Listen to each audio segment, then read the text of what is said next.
Let's do a quick round of intro because we all met January 8th, but Tammy wasn't there.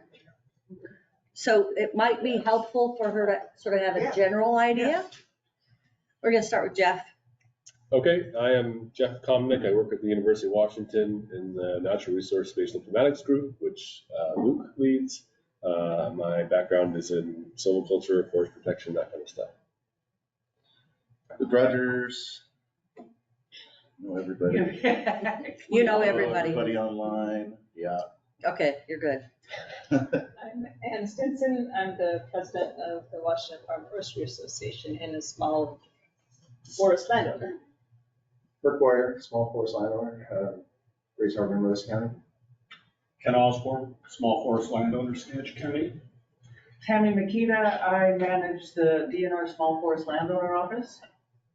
My name is Guy Tremblay. I am a biologist and I work in land environment and people issues since like the early 80s. John Henderson, small landowner, WFFA, and also chair of small forest landowner office advisory. Good morning, David Ford, LNC Carbon, also a small forest landowner, not in Washington State, however, on the Big Island of Hawaii. Oh, I want to start. We're getting ready to plant 30 acres of koa starting next week. Karen said she's 20 minutes out. Okay. Dave New, small forest landowner and past chair of the Washington Tree Farm Program. Elaine O'Neill, WFFA Executive Director and Small Forest Landowner. John Matson, I am the tech support for Washington Farm Forestry and a small forest landowner in Kittitas and King counties. And then online, the unmuted one is Steve, so we'll start with you.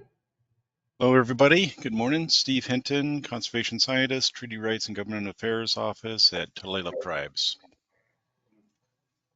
Andrew. Hi, I'm Andrew Cook. I'm a research scientist at UW working with Luke and Jeff. Yeah, just attending from here instead. Maureen. Hi, Maureen Putman with Quorum. I bring to the table the Harvested Wood Products segment in LCA. We have one late arriver, Seth. Seth Zuckerman, Northwest Natural Resource Group. We're a nonprofit based in Seattle that works with non-industrial private landowners primarily. And Chenka. Hey folks, yeah, Chenka Favrini Chorba, Policy Director at DNR. Sorry I couldn't be there in person. A family issue came up, but I'll be listening in. Great, thanks, Chenka. That's it for now. Karen said she'd be here in about 20 minutes. Yeah. There were a couple folks that had hoped to be here and then things kind of fell apart. So we're going to start. You folks online, if you have a question, at a pause, you're going to have to interrupt because the way this is set up, we have the I won't be able to see your raised hand because of the way that I have it set up. Somebody else could maybe monitor that, but the presentation's coming from here. So if you have a question, you're going to either have to interrupt or something like that. We do have on the agenda a moment for questions. We're going to do a brief intro, have UW present their stuff, Quorum present their stuff, and a Q&A for 10 minutes, and then just a little bit of a break. And that, if we do it that way, I think we'll actually get through this in 2 hours. If we do Q&A as we go, we're not going to get through this. So I think let's try to capture those questions for that window of time, that 10-minute window of time. And then the same for the second round, we'll do the presentations and then a Q&A for 10 minutes. And then we'll have lunch that's delivered. And I'm sorry, all you people that were going to show up. We'll eat your lunch. You didn't even say that in the agenda. No, it's in the agenda. Oh, I didn't say. There's a lunch, and then continue. Say serve. It's true. Well, no, we'll probably have to go over there and pick it up Serve ourselves. yourself. Sorry. Self-serve lunch. Self-serve lunch. Yeah, that's what's gonna happen. As you can see, we're very irreverent in here. Jordan, do you want to introduce yourself? You're, well, it looks like he's having some problems.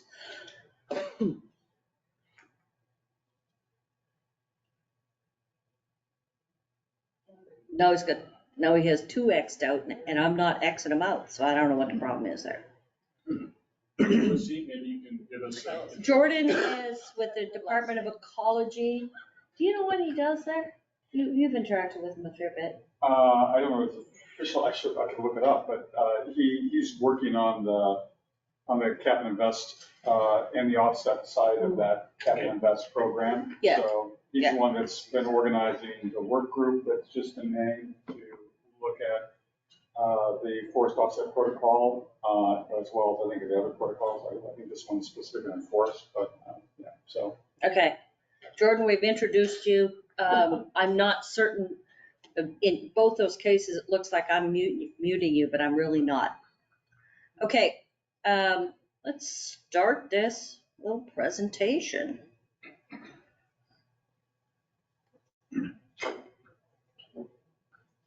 Can someone online tell me that they can see this presentation, please? We cannot. Thank you. That means I have to change something. So you changed that, and I would just say that Jordan, since we can't hear him, is a senior environmental planner at the Climate Pollution Reduction Program at the Washington Department of Ecology. That's his title. We can see the presentation now. Yay. So are you seeing presentation mode, or are you seeing the notes mode? Notes currently. Lovely.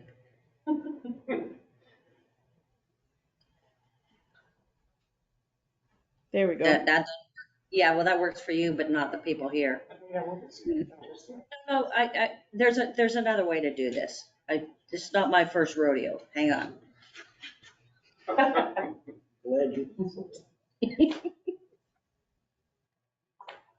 Okay.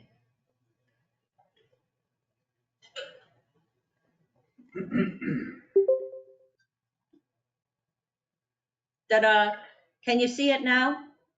Yep, that looks great. You're good. You're awesome. Cookie for Elaine. These people here are really something else. Okay. All of my time has been taken up on all this organization, so we're already 9 minutes behind. I wanted to start a little bit with the genesis of this project, just to set the stage for the DNR folks that hadn't been in the room to date, and I think it's pretty useful. And then we're going to provide an outline of the strategy, set the roadmap, and then we're going to hand it to the people who did the heavy lifting.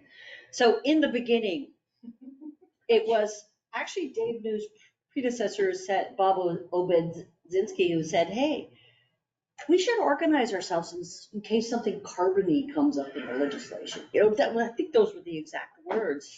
And so he started talking, this was in 2020, sometime November, December, about this. I was alerted, I think probably through John, hey, we should get together on this and have this conversation. And they were already in conversation with American Forest Foundation, trying to understand this Family Forest Carbon Program. So they knew about the Family Forest Carbon Program. They were brought into the conversation, and we received an overview at that time, and we were told it'd be 5 to 10 years before they get to the West Coast.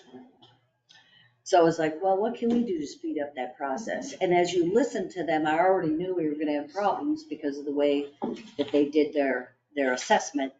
So then I started talking to these top guns over here on how to, what the the process was there, and they'd also been looking over there at the East Coast and saying, hey, how could we make that work over here? So it's not like this just sort of, oh, we get some money at the end of the day and let's figure out how to do it. Ahead of time, we knew that that was happening. And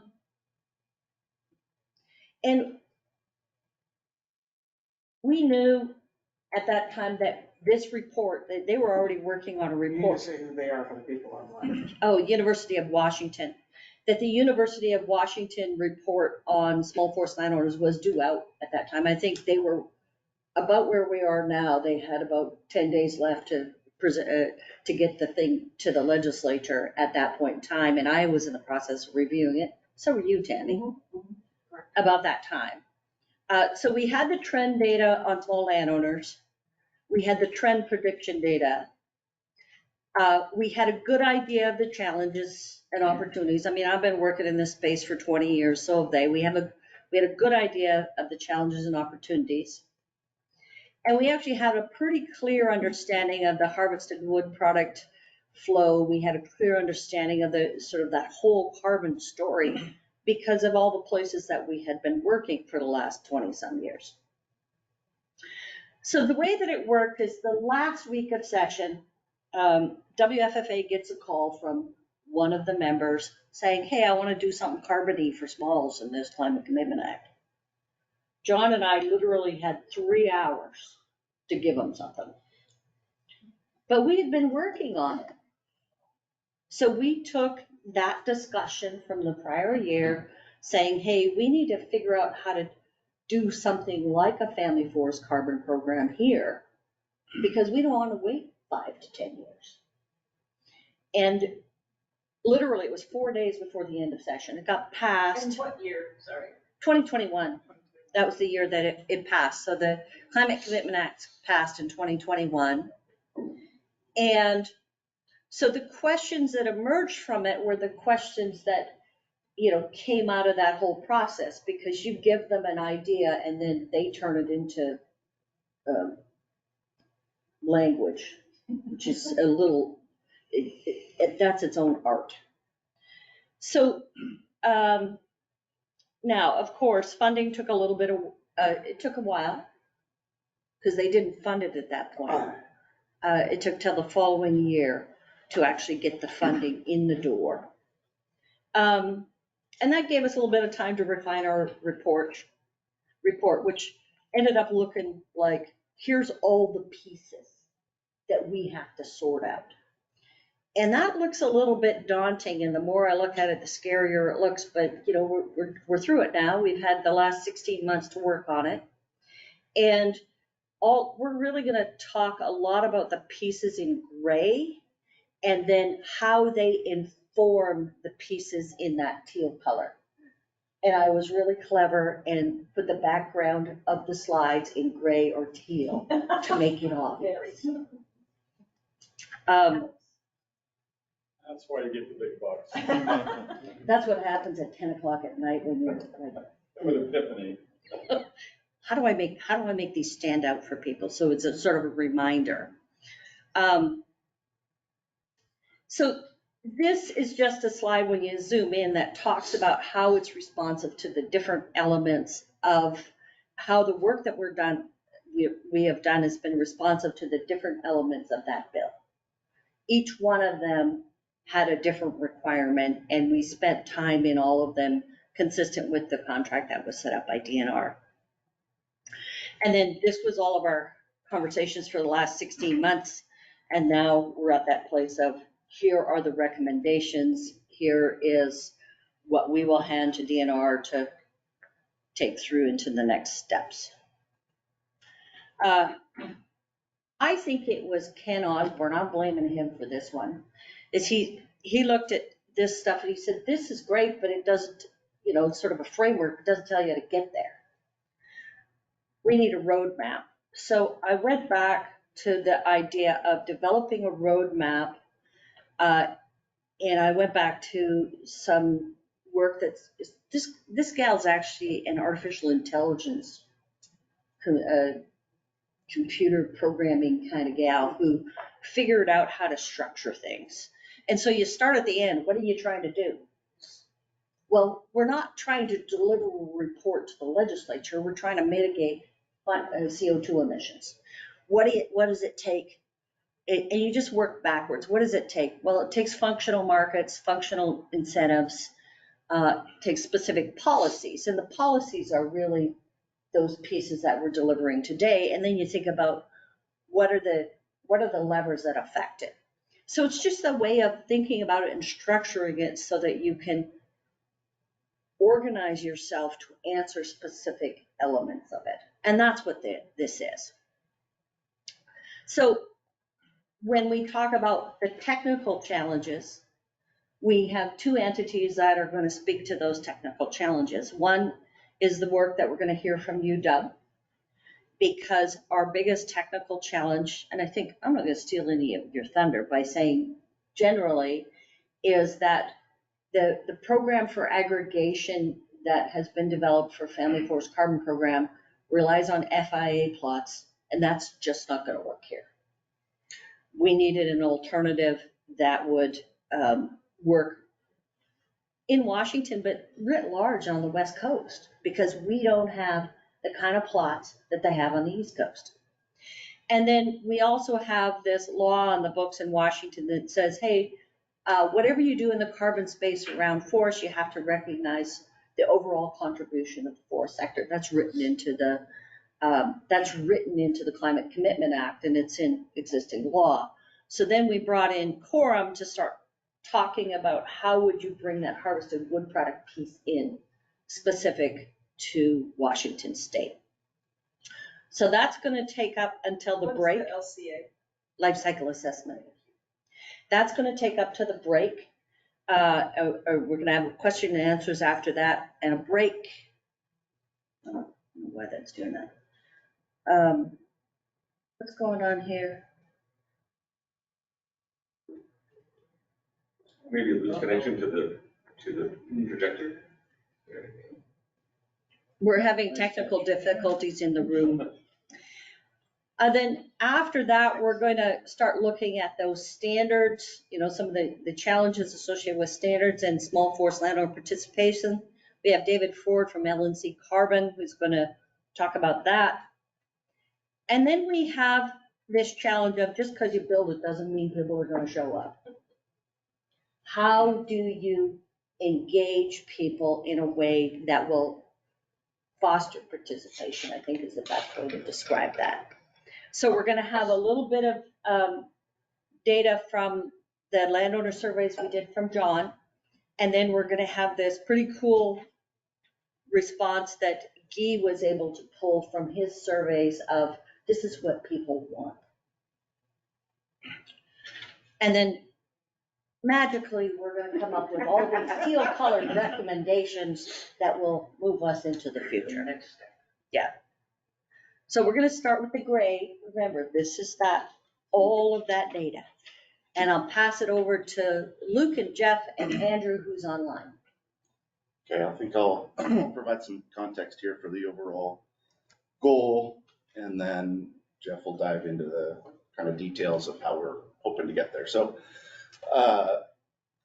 one of the big barriers, obviously, for small owners in particular has been the cost of implementing forest inventory plots on their land in order to establish the baselines against which your progress towards sequestering carbon is measured. Very expensive to do this, and so the idea is how do we reduce the cost of that, and how do we somehow aggregate small owners into a bigger group that then enables them to participate in markets at a level where it makes sense. And so the sort of big goal is how do we create a pool across all small forest landowners of permanent verifiable offsets. And so there's a lot of ways to do that. And in our thinking about this, one of the barriers is the long timeline associated with participation in these markets. Can we come up with a process where we can sort of aggregate landowners all together using the standard methodology, and whether landowners come or go into that pool over time, might not matter as much if you have a process where you're sort of looking at the entire pool for the offsets rather than an individual acre on the ground, right? So how do we get there? And there's a bunch of steps that need to happen in order to get to something like that. And there's nothing sort of like that now, but it seems like a potential way that something could work. So this is aggregation in a different way than people have thought about it before, where it's like, okay, let's get a bunch of landowners together. We'll all go in on a certain project, and this will, distribute our costs and make it more efficient. So how do we do this like at the statewide scale, right? So first piece of that is we really have to be able to reduce the cost of these plots. So how do we develop a remotely sensed methodology that that's fair across all landowners, that we can actually see changes in over time, to hopefully reduce that cost of putting plots in. So you kind of need that piece first in order to enable something like this across the state. So we're going to talk a little bit about that. We also wanted to look at how well that kind of data stacks up against things like FIA and other estimates of biomass and carbon across the landscape.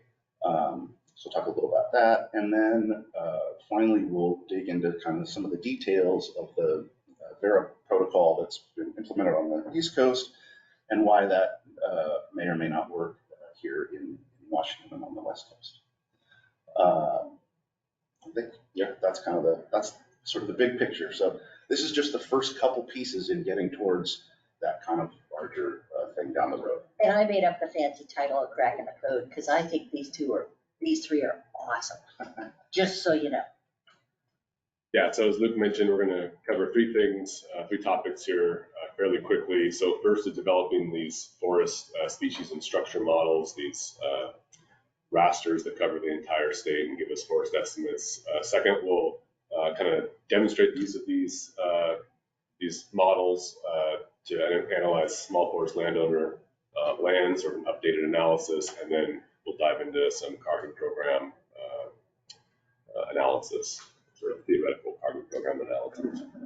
So the first thing that we did that Luke mentioned is we assembled this plot database to make these models. We need an estimate of what's happening out on the ground. So we assembled this database of FIA plots being the largest contributor, but of also DNR plots and other Forest Service plots, a few University of Washington studies, and sort of normalized all these different data sets into a single database that we could then model with. This was an effort also coordinated with a number of different groups, with the idea being that we keep having to redo this process, and that we could do this once and make it available for other researchers. So then the goal was to attribute these field plots with this remote sensing data, this ancillary data that we can use to make predictions with. On the left, you can see the different topics that we attributed the plots with, topography, soil, climate, and then at the bottom, these two new data sets that were really sort of the impetus for thinking we could make improvements in these models: the digital aerial photogrammetry, which is these 3D point clouds that come out of imagery, and then Sentinel-2 satellite data, which is a higher resolution imagery data set that's been available since about 2015, sort of relative to Landsat, which has been available for quite a long time now, people have used historically. And then way over there on the right, you can see the different, out of each of these data sets, the different attributes that we actually got out of them. So for topography, of course, slope, aspect, elevation, all those types of attributes. Soil attributes, we have seasonal, annual, seasonal, and monthly temperature, precipitation, climate variables.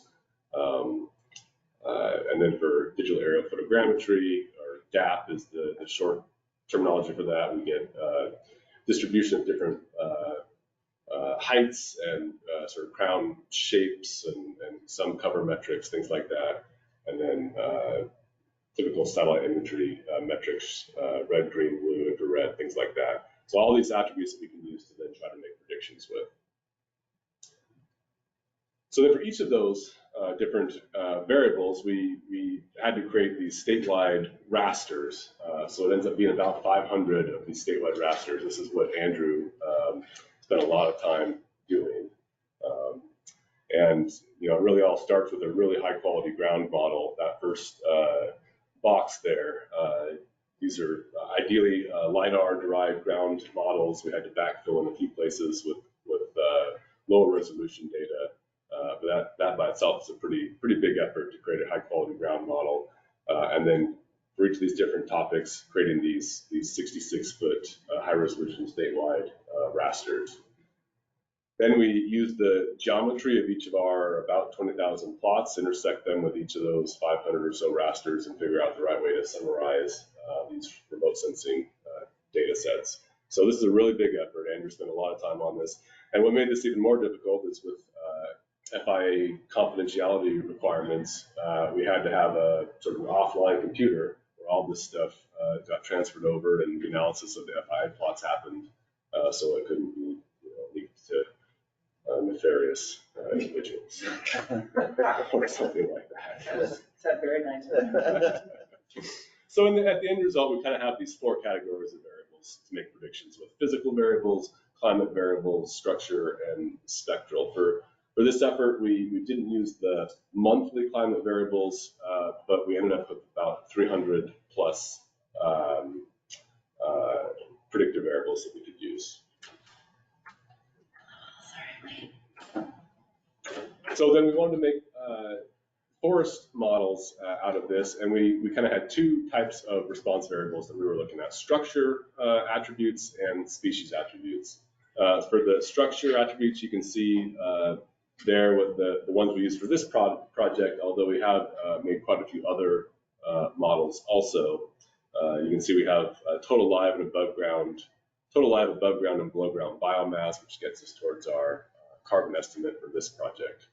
And then for the species models, we're not just predicting species class or the dominant species, we're actually predicting the proportion of each of the species that we had enough data for every raster cell. So we did hardwood proportion along with individual hardwood species, and then you can see the major species on each side of the state. We ended up doing about 14 west side species and 17 east side species.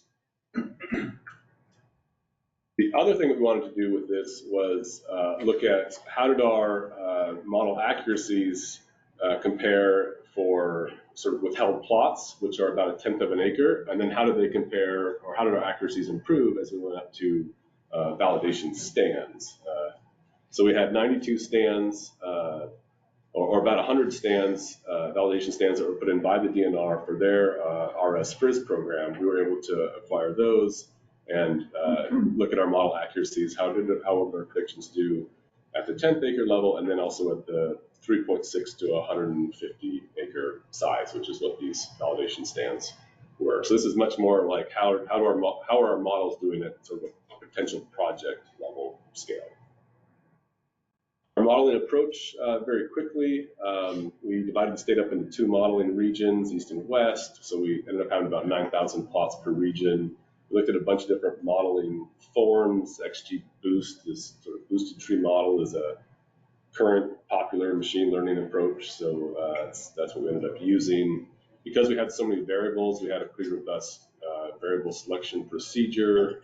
And then we used this sort of modern machine learning approach where you use cross-validation and sort of optimize your different parameters to come up with your final model fits.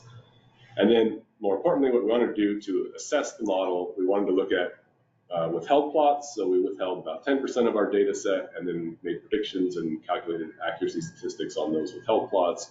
We also looked at the validation stands. We also then compared our modeling results to gradient nearest neighbor, which has sort of been the go-to forest raster or forest estimate for the last 20 years or so. And how do we improve over those with these new data sets that are available to us? This is kind of what our results look like. This is one example for species. I guess to first give a little bit of orientation to this slide, the scatter plots in the upper right there on the left scatter plot, you can see the withheld plots, and on the right, the results for the validation stands. In both plots on the x-axis, it's our modeled results of hardwood proportion, and on the y-axis is the field measured hardwood proportion. So one of the things that is, visible to the eye is how much tighter the clustering gets along the red line, which is the 1-to-1 line. If our predictions were perfect, all the dots would fall on that red line, and we'll see quite a bit more clustering at the validation stand level than the withheld plots. Our best model was hardwood proportion, R squared of about 0.83, and our root mean squared error, our average error was about 7.2. So that was, we're pretty good at predicting hardwood proportion, mostly using sentinel derived variables. Douglas fir had an average error of 20, 21. And what we saw on average, we did see an improvement in our models with an increased spatial scale. So when we went from the withheld plots to the validation stands, we saw 40% or 47% decrease in our average errors. So, and then there's that other table. I'll sort of move through this fairly quickly, but we can come back to this slide if people have questions. We also looked at this in sort of a regional perspective to see if it made sense. So you can see in the bottom right corner, the yellow is higher proportions of hardwood. Makes sense that they're occurring in the riparian zones.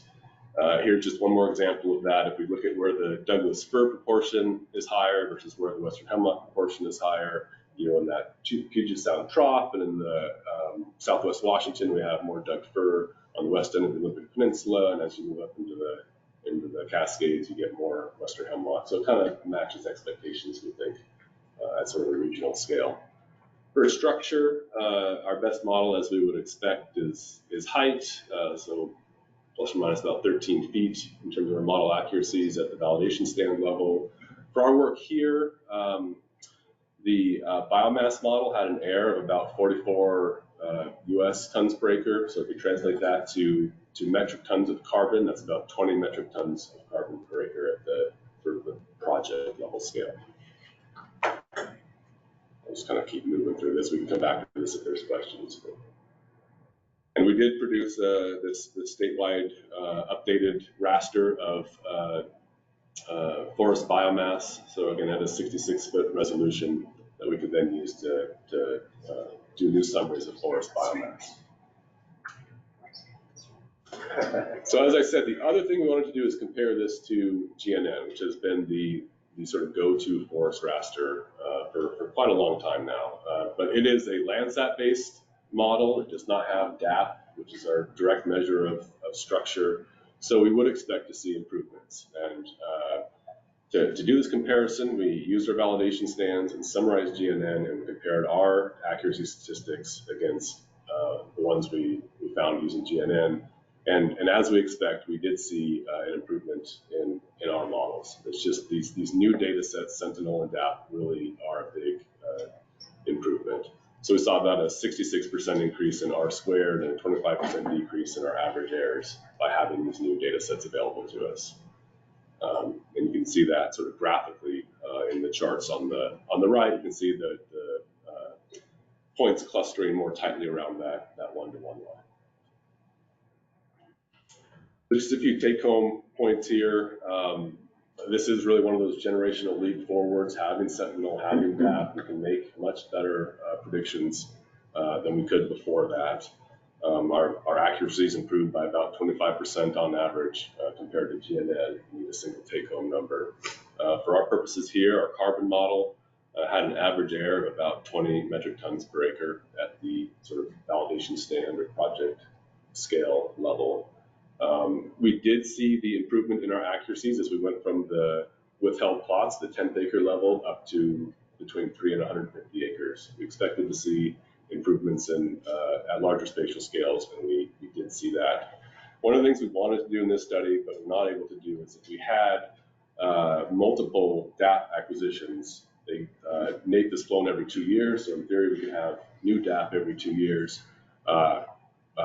Will we see a stability in predictions, and what amount of change can we be confident in is real change and not just noise in the data sets? So that's still something that we would like to get to. Okay, so we use these new data sets then to do a quick analysis and updated analysis of small forest landowners. I have to mention then that since our rasters are statewide, we really can't do this analysis without the forest land database. It's what tells us where the SFLO parcels are compared to other owner types. The forest land database, if anyone's not aware at this point, is a parcel-based census of forest landowners in Washington. We take those parcels, we attribute them with forest and riparian acres. We have all the owner address, name, owner, and owner class information. We have tax and market value, sales history. It's really been a valuable resource. We now have two sort of fully developed versions, 2007 and 2019, along with some older versions. It's really impossible to analyze SFLO without this data set.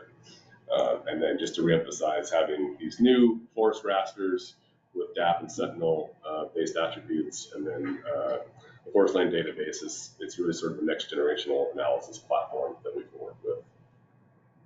So our updated carbon estimates for the entire state, we estimated 1.11 billion metric tons of carbon in Washington. You can see the pie chart there. On SFLO lands, we estimated 109 million metric tons. So this is live above and below ground carbon. It doesn't include snags, doesn't include soil, those kind of things. It's slightly different than the IPCC pools, but gets us a long way towards that kind of analysis.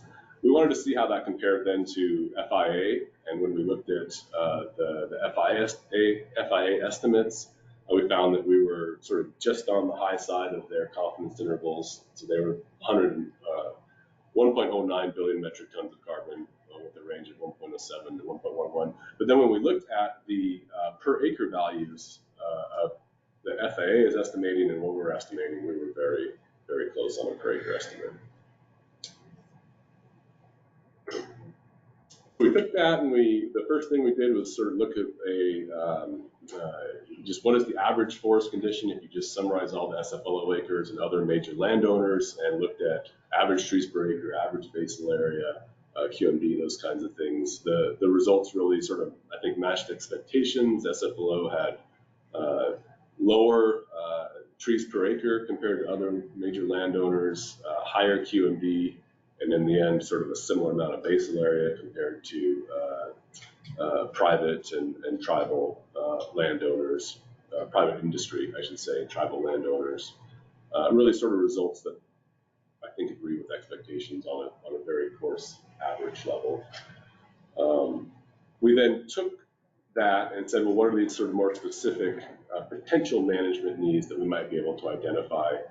So working with Elaine and suggestions that she had, we looked at, could we identify SFLO parcels that had declining hardwood stands? Could we find those that have dense stands that might still be within a thinning window that in need of density management? And can we find understocked stands?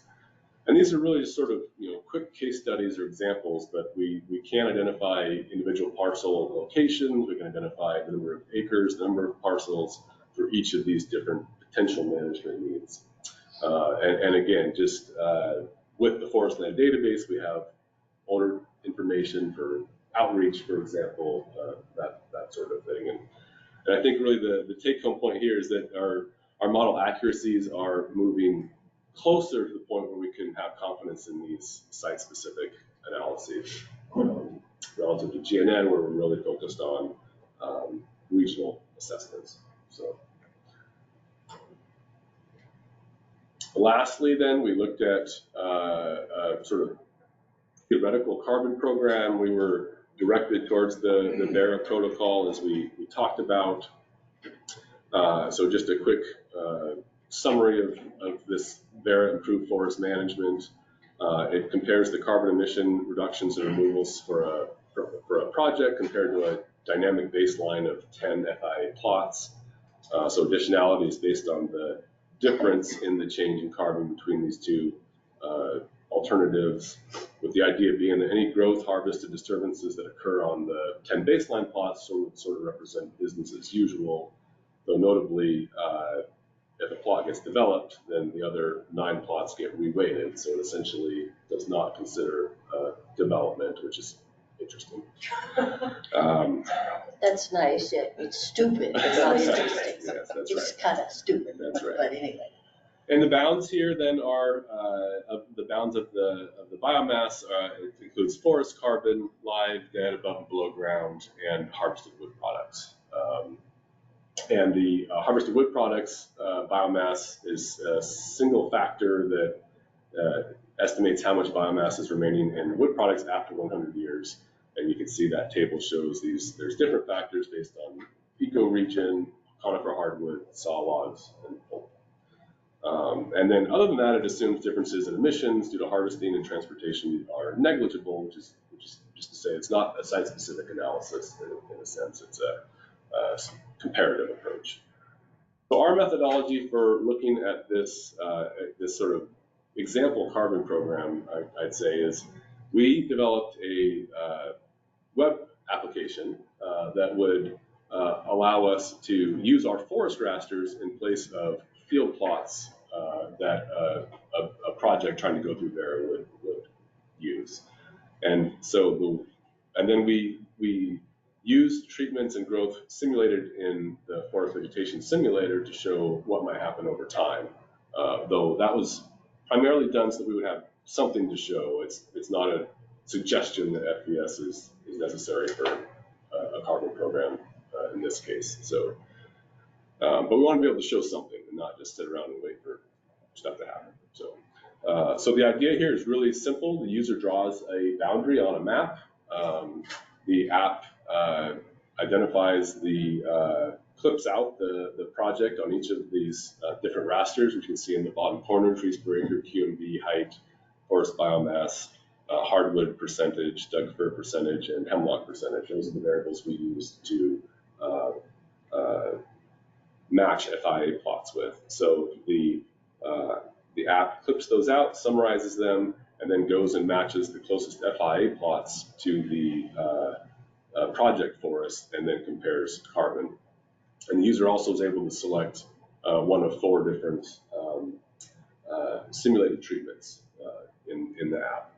So then the other thing that it does is it generates not 1, but 30 different baselines to compare to, so that we could look at not just how does our simulated carbon in the project compared to sort of an average baseline, but what are the range of different outcomes that might be possible.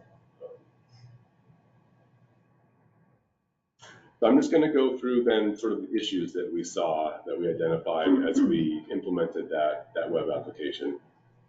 The first, as Elaine alluded to, is the FIA plot matching donor pool that Vera uses. Is just not going to work in I think the whole Western United States. And this is just walks through that analysis. It was developed in the eastern U.S. where there's not large amounts of public land. And then it has other matching requirements, such as only one condition for an FIA plot, which is owner type or forest type. If an FIA plot has 2 conditions, it gets kicked out. The plot has to have been remeasured, has to be of the same ecoregion, forest type, and owner class of a potential project. And so just when you walk down those things that kick a plot out from a donor matching pool, you're left with less than 200 plots available to be matching with. And that's before you match on specific structural criteria. At that point, there's a scoring requirement that says if the match isn't good enough, it also gets kicked out. It's not valid. So it just doesn't seem like it's going to work, primarily because of the publicly owned forests in the West and this 10-year measurement cycle also. The question we had as we did this is 10 matched plots enough? So here's where we simulated not 1, but 30 baseline scenarios to determine what the range of different outcomes might be. So to do this, we try to identify what's the probability of SFLO land being harvested, an annual probability rate. So to do that, we gathered all the fire rasters, DNRs, bugs and crud, aerial survey data, and then this forest watch raster, which is a forest cover loss raster. And for all SFLO parcels, we said, well, if there's forest cover loss and it's not because of fire or bugs and crud, it's probably because of the timber harvest. And then we divided the annual number of harvest acres by the land base to say, well, that's a simple probability of harvest for SFLO forests. So we have this broken down by county, if we want to go to that resolution. And then using that probability of harvest, we just used random number draws to generate 30 alternatives. And then we compared a project, and this is what the chart in the bottom right corner shows. We compared a simulated project carbon scenario to this range of outputs that might happen with these 10 plots. So that's what the gray area shows. The dashed black is the average of the 30 scenarios, and the gray shows the range of potential scenarios that could happen. What's the red then? That would be the project carbon. So as the user, you go, you draw your boundary, and then you'd say, I want this to be a heavy thin or a light thin. And then that red shows the forest growth plus the harvested wood products in that line. And then the black shows these 30 different alternatives for the baseline scenario compared to. And then the carbon crediting would be the difference, the delta between the black line and the red line. I think that's the idea, right? Yeah, it is. That's how it works. And then the other interesting thing here is that some of that difference is potentially slightly different plots. So the way we implemented these plots is we calculated the project average from the rasters and then matched the 10 closest FI plots. That follows the Barrow protocol. But for the project, we said, well, for each raster cell, let's just take the single closest FI plot. Because that's more like you went out and put a plot in the field, which is sort of how the project plots happen. So there's a difference there also that is built into this. Okay, the other, yeah. Well, just not to interrupt, but I'm just to answer for clarification. Yeah. You asked a question, is 10 match plots enough? What's the answer? I think what the answer is, there is an element of uncertainty or chance, I should say, an element of chance using 10 plots. If a couple of them get treated in the first time period, you might be in a different situation than if not. That's exactly right. Yeah. And Luke has pointed out that there's also an element for gaming that chance. No. Okay. Project developers would never do that. And so I guess then the last point that I added on this slide is that we do have the opportunity for an alternative approach. We have the forest land database, we have these forest rasters. There's an opportunity for an area-based approach or geospatial-based approach as a response to these issues. The other thing that we wanted to mention is the carbon accounting is in a sense fairly simple in the Vera protocol. Again, primarily because it's this comparative approach, but it uses a very simple harvested wood products model. It doesn't consider fuel emissions. And we've done analyses before where we've considered these different aspects. There's fuel associated with move-in, move-out operations, hauling distance, the number of trips required based on the treatment. And we know different sized logs result in have an impact of this stuff too. And then I won't say anymore because the experts are going to talk about it, but we know different sized logs lead to different types of long-term wood products. So there's really opportunities to at the very least make something that's much more informative to a landowner by including much more of these aspects of the problem. So. Can we then include development as a thing? Yeah, I mean, I certainly think you should. And the thing that has even a bigger impact than the fuel, which is de minimis generally compared to the project, is the leakage issue, which I don't know if you are going to address that, but I'm curious. No, actually I'm not. So that is a whole other component. Yeah, it is, but I mean, I think your data sets over time can really help illuminate what leakage really is occurring. Mm-hmm. within the state. Within the state, yeah. Well, but you're gonna take the world, aren't you? There are, yeah, Where's your ambition? you gotta put boundaries on this somewhere. Keep rolling, you guys. All right, so this one's pretty straightforward. It's just a statistics problem, but in the Vera protocol, there's a uncertainty factor associated with. I went out into the field, put in plots, and there's variance associated with those plots, and so we have a confidence interval around our estimate, and we use that to knock down some of our carbon credits. We don't have that. We have modeling error, not sampling error, and so there's going to need to be an adjustment if we use our models as opposed to using field plots to have this uncertainty factor built into it. So we're in communication with one of our stats professors at UW talking about this. We're not quite the statistical experts that we need to be to do this on our own, but it's just Does everybody get, that makes sense? Everybody just like higher quality measurements, you higher quality credits. Yeah, that's the idea. Everybody gets that. Well, yeah, the uncertainty basically creates a deduction in the credits that are issued in a program. So the higher the uncertainty, the less credits you get because of the deduction. Yeah. So we know that's an issue. How exactly our stuff compares to the plots and how you measure those errors and report them matters. And so we don't have a protocol for doing that yet, but we're hopefully can develop some logical ways to look at this. And so we have some sense of that. Okay, and then lastly, I think is we wanted to bring up our perspective on some unintended consequences. A carbon program is just this single objective approach. It seems to have the idea of promoting extended rotations, reducing timber harvesting, things like that, but it doesn't directly incentivize some treatments that we know have positive ecological benefits.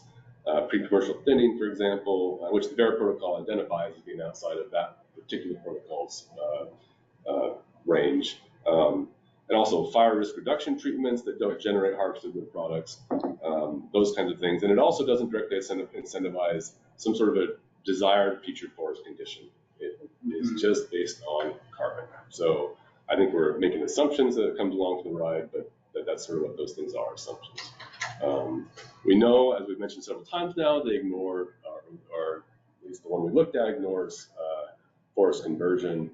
And so we think there's really a need to think about what are the long-term effects of forest health and resiliency, fire risk, conversion risk, mill infrastructure, workforce, all these things that have these potentially long-term consequences. I'm taking notes here, so I read my mind. You'll have all this. We're recording it and you'll get it. Yeah, you'll have all it. No, I might need this today. Well, and actually, and these are just our observations based on playing with the tool and the data that we've worked with and the different ways of summarizing this stuff. So these are just kind of observations we've made as we've dug into this more and more. I mean, some of them I think are obvious to all of us at this table, but we really started seeing this when we started playing with stuff and thinking, what's this going to mean in 20 years? So So I mean, I don't think there's much to add here on this slide. These are just take-home conclusions. We're going to have to do something different than the Vera protocol in Washington and really throughout the West. And we do have this opportunity now, potentially using the forest land database and the forest rasters. It has the advantage of being a census of forest land in Washington, not a sample, potentially up to a 2-year measurement cycle rather than a 10-year measurement cycle. But there's lots of methodology that would have to be developed. And we should also say that the Vera protocol it's flexible. So it's not like what we're proposing in work. It's because there's nothing wrong with Vera inherently, because there's opportunity to adjust the protocol for something that would work here in the West. So it's just the way it's been implemented on the East Coast so far probably wouldn't work here. But it's well, don't you think? Pieces of it I'm going to put a finer point on it. These guys just broke the mold of what we've done in the world, and they should be congratulated. And I think it's going to upset the whole apple cart of all of these carbon programs. What do you think, David? Well, there's a whole policy piece that needs to I think a accept lot of this, things. so. I would just really quick comment. The concept of dynamic baseline. I was on a call with Meta this morning on my way up. I've been having conversations with Microsoft and other large buyers of the carbon space and rating agencies that are now rating these various projects. And I will tell you that there is going to be an increased demand for dynamic baseline right now. And the first methodology that's ever been done with the dynamic baseline, which I was also involved with, as you guys know, was creating the M45 methodology and M47, which is the reforestation version. That's just the beginning, right? And we contemplated when we built 45 that this was a future. And we had to start somewhere. And in the East, we had FIA plots. And so it was a logical place to start. But I think there's a lot of interest in this approach, number one. But not just for Vera. I would say ACR also in the 2.1 version, right? You've been in dialogue with them. You probably have been as well. They're saying it's a dynamic baseline. I've kind of told them it's a challenge to talk about it that way because you're going to mix up the buyer's understanding about what Vera is doing with their dynamic baseline versus what they're talking about. Really what they're talking about, their next iteration is taking a baseline, which we develop a baseline that's counterfactual based on a set of assumptions. And what they're suggesting is that we, as things change and the assumptions change based on what the baseline calculation was, that we recalculate a baseline incorporating new assumptions that are different, changes in law, changes in mill capacity, change in whatever, economic downturns over some long period of time that has a major impact. So I think your timing is perfect for this kind of stuff because we need more than FIA plots in the West, all over the West. But I would argue we need them in the East as well, to be honest. So knowing where we are. And I would just make one comment about the 10 plots. Yeah, that's not nearly enough, but it was a starting place. And I think if we can do a more widespread interpretation of what's happening in the landscape around us and be able to measure the dynamic changes that are occurring in the landscape around us for all sorts of things, natural and man-made, if you will, that'll be a huge advantage in the carbon space and help create more credibility. The final comment, back to leakage, I would love to have a discussion with you guys about leakage. I know Greg Latta and I have been doing a lot of talking about this, and you have the tool, I think, that can help us, at least at the state level, figure out what is a more appropriate leakage approach, because this is another area that the buyers in the carbon space are like super concerned about. Baseline and leakage are the two big items that they have the biggest questions around. Yeah, so those are all great comments. We do see a future for a geospatial approach to establishing baselines. So it just makes a ton of sense, and we have the data to do it. So why wouldn't we, right? So yeah, that is, and you'll see that in our recommendations. The next thing that we think we ought to be doing in this space is establishing that geospatial approach using what we've developed and figure out how to come up with a dynamic baseline based on that. We have some good ideas about how that can be done. So yeah, that's one of our hopefully gets funded next thing sometime in the future to explore. I know myself and a few others would be super interested in working with you on that. Yeah. Cool. That was the 10 minutes of Q&A. Now Maureen and I get to talk. Well, Thanks, other Jeff. people may have questions. They may. Just quickly, carbon numbers, you said metric tons of carbon. Is that elemental carbon or CO2 equivalent? It is not equivalent. It's not. Okay. Yeah. So to convert that, it's 73 metric tons of CO2. It's 20 times 3.667, right? All right. So doesn't Quorum that they're dealing with the leakage? I mean, you'll be plugging into Quorum for the leakage issue, won't you? It seems to me that's, I understand what Quorum's up to, that's kind of one of their main. That's one piece. It's not like we haven't talked to them since January. Just say it. Okay, we're going to switch bases and to this little tiny piece in there called harvested wood products. When you look at what this work that they've done, and talk very, very briefly. Maureen's going to do most of the talking. But in order to understand her talk, you need to know what embodied carbon is. It's really those emissions associated with producing wood. It's a weird word, embodied carbon. You think it's what's in the wood. It isn't. It's the emissions that it takes to produce the wood. It does not include the carbon stored in the product. It does not include the carbon CO2 released from biogenic sources, but it does include methane and a couple of other things. And that's a convention here, an EPA convention. It does include these other, I already said that, the methane pieces.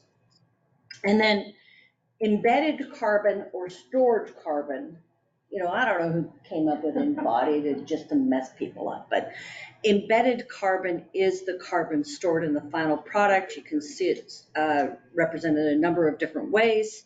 You can also display it as carbon dioxide equivalents. You have to do that conversion in your head, which David obviously has on the tip of his tongue.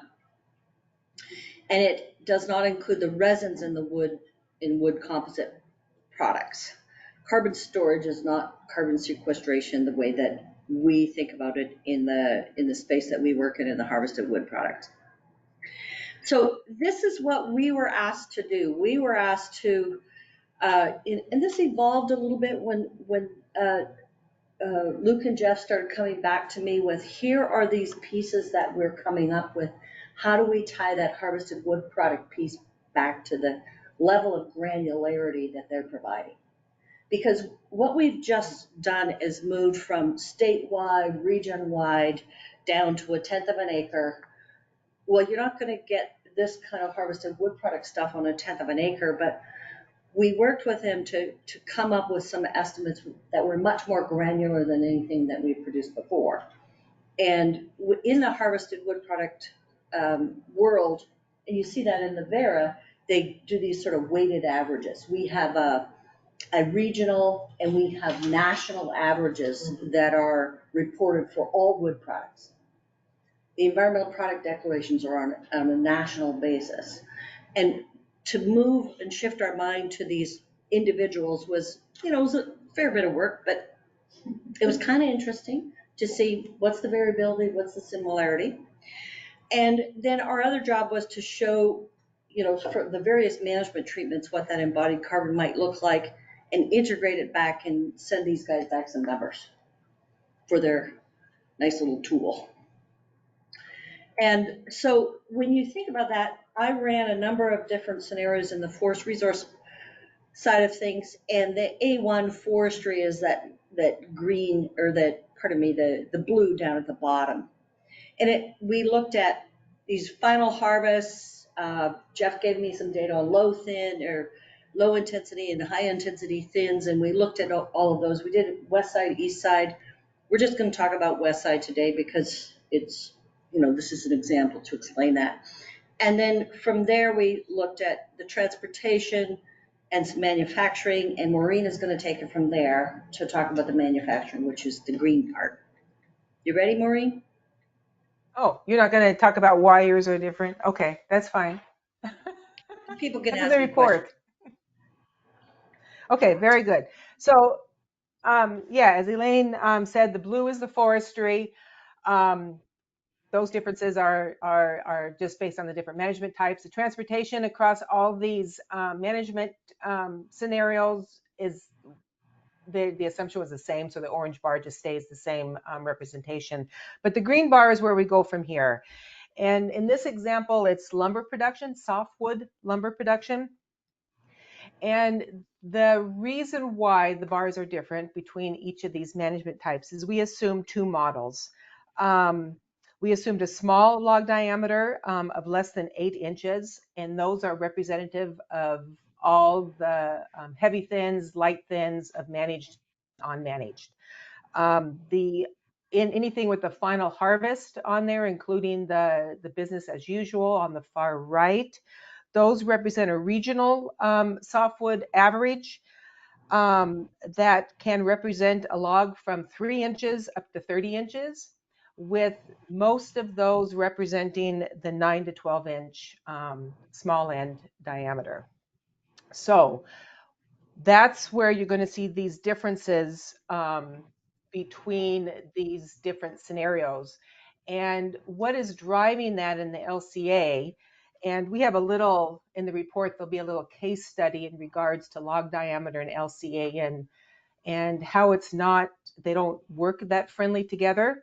And the reason for that is what really drives the LCA on the wood products manufacturing end is the allocation of the log input. So if you can get more lumber out of your log, I mean, that's one driver I want to state. You can get more lumber out of your log. There's an efficiency built into that, but there's also an allocation built into that. And those kind of have to work together in combination with the size of the log and what's being pulled up the landscapes. There's lots of things playing here. And in this case, what's driving this is basically sawmill efficiency.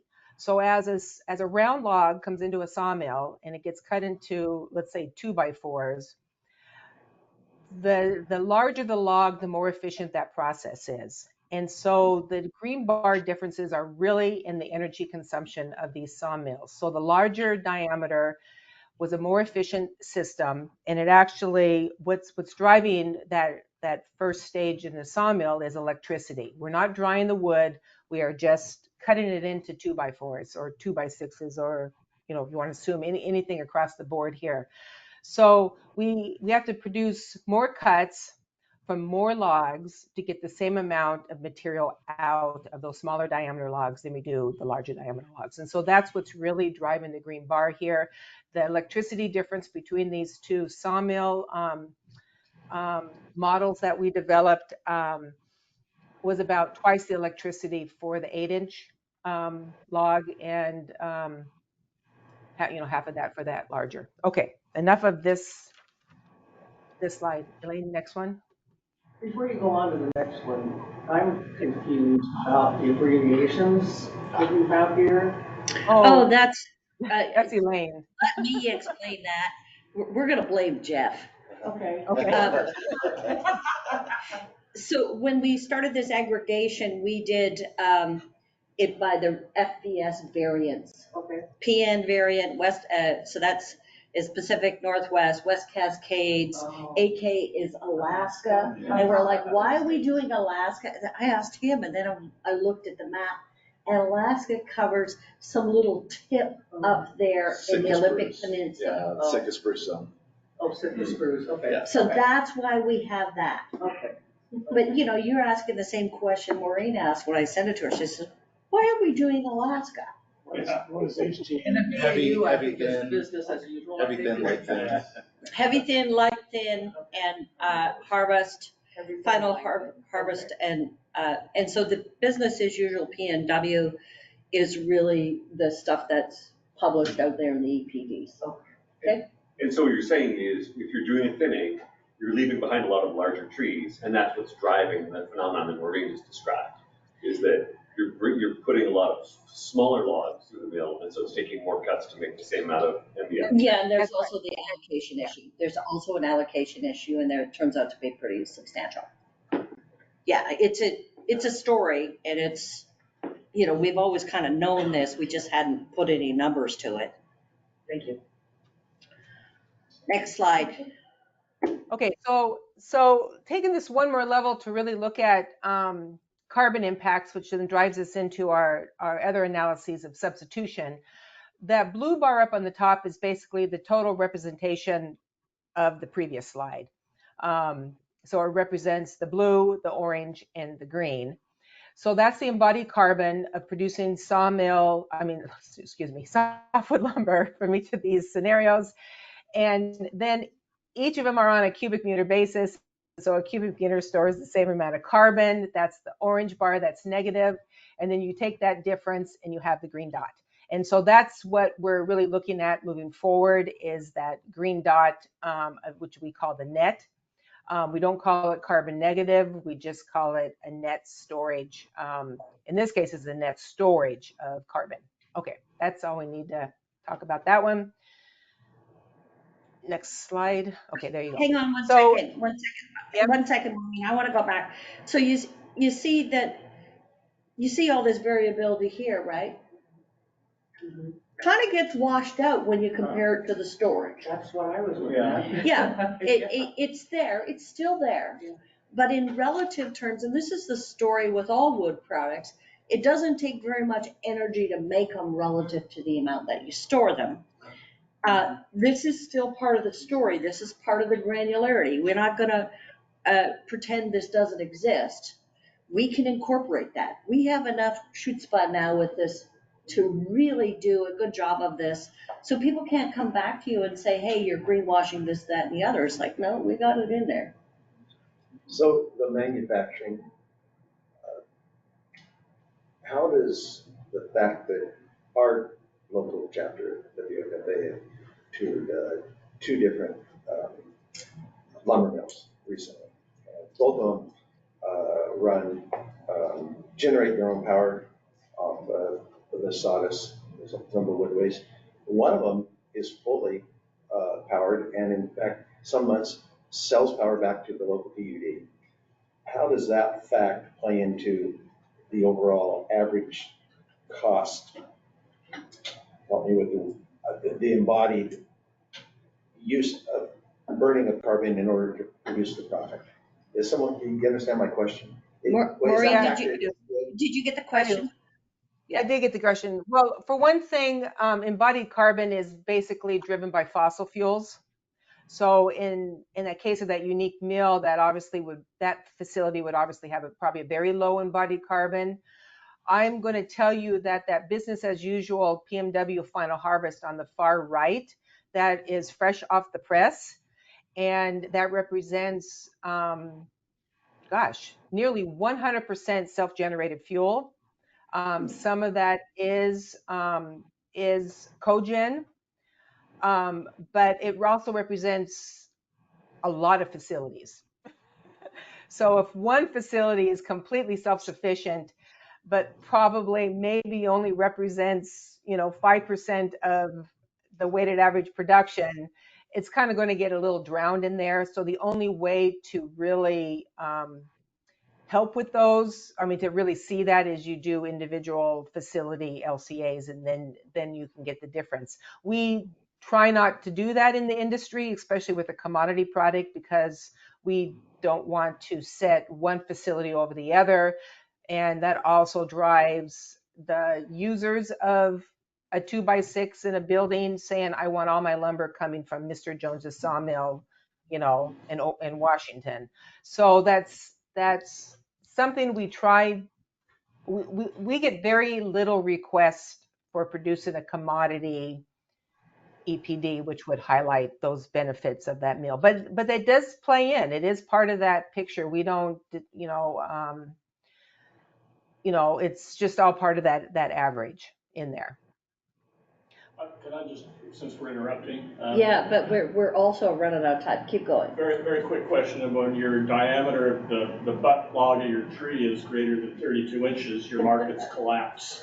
Yeah, that's part of this. Has that been factored in? This particular scenario, that wasn't. Yeah, we weren't looking at that. Do we need to go to the next slide yet, Maureen? I'm good if everyone in the room is good. Okay, so moving that embodied carbon of a wood stud into looking at the substitution benefits of using it, we do a little math game and just kind of switch the signs of things.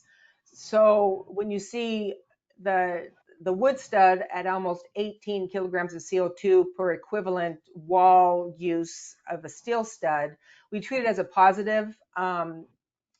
And that includes, so that's that green dot, that's the net of the difference between the storage and the embodied carbon on a square meter basis. The steel stud then we classify as a negative. It's almost equivalent, another 18. So, you basically are getting that benefit right there. And you add those two together, meaning you get the benefit of the carbon storage, which is a positive of emissions that are not emitted, as well as you take advantage of the steel studs by using the wood over the steel. And so you get what we call an avoided emission or a displacement of about 36 kilograms of CO2 per square meter of wall use of using a wood versus steel. So I'm going to show, I think it's a little later on, that substitution benefit of how that can build over several rotations on a landscape, not a landscape level, but on a regional harvest level. Okay, we are also tasked, as Elaine said, to look at some of those downstream processes that come, and the easiest one is to look at a saw log again. You get lumber as your primary product coming off, and then you get all these other materials or byproducts, chips, sawdust, hog fuel bark, and this is just kind of a crazy flow diagram of all the possible scenarios that could happen to those byproducts. I'm going to focus primarily on a wood composite panel and pulp and paper, and show you the difference of views. Go ahead, Elaine. We'll just zip through this. That's the purple one, you guys. Yeah, the purple ones. Boy, this is all gray. Basically, since medium density fiberboard and paper don't have equivalent uses, I took that back and did the analysis instead of on a functional unit of the product. I did it on the equivalent feedstock inputs. So if we put the same amount of wood input into making MDF and paper, I scaled all their regular LCA outputs to that. And so you got the third line down as that embodied carbon that we've talked about a whole bunch here. It's almost twice as much in the paper to produce the equivalent amount, using the equivalent amount of feedstock than MDF. Since we're looking at the same quantity of feedstock, the carbon storage was the same. We have that net, and then you see that avoided emission of 504 for putting those feedstocks, byproducts out of a sawmill into a long-lived product versus a short-lived product like paper. And I'm not even considering taking it through the service life and end of life here. So you would really see over, the years that MDF or putting anything into a long-lived product versus a short-lived product is a better carbon flow pathway. All right, moving on. Yep. And this is I think this is my final slide, and this is just again to emphasize that we can't ignore substitution. Substitution matters. And if you just look at that light green bar that builds over time, that is the avoided emissions for using a wood stud in a wall versus a steel stud. And since that steel, those emissions for producing steel are unrecoverable, we can therefore accumulate those over each subsequent rotation. And you see after 6 rotations that carbon pool that substitution represents is huge. And we always need to consider substitution. So if we do not make wood products, this is what you're losing, or would be the emissions you are gaining by not using the wood and having to use steel. And there you have it. That is a very quick presentation. And I think we're only, I don't know, 20 minutes behind maybe? Okay, all right. Any more questions? If you go back one slide, please. Go back. See if I'm going up. I'm just confused by the difference between MDF and paper. They both seem to have the same mathematical sign, but the difference between them seems like the sum of them. So I'm just confused how you got to 504. It looks incorrect.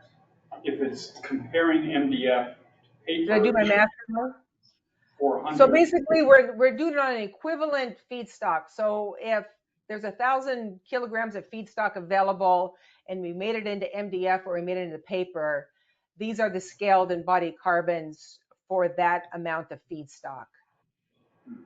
So you take the line 3 plus line 4 makes line 5. That's the way to think about it, guys. Right, but why is the difference between the MDF column and the paper column not the difference, 452 minus 51? Yeah. It seems like you've added those There's two two. cats in here. But No, So one's a negative, one's a positive. No, the two negatives, net carbon, Yeah, 452 and 51. it's correct. I think it's correct. It's the same as that figure, the orange figure.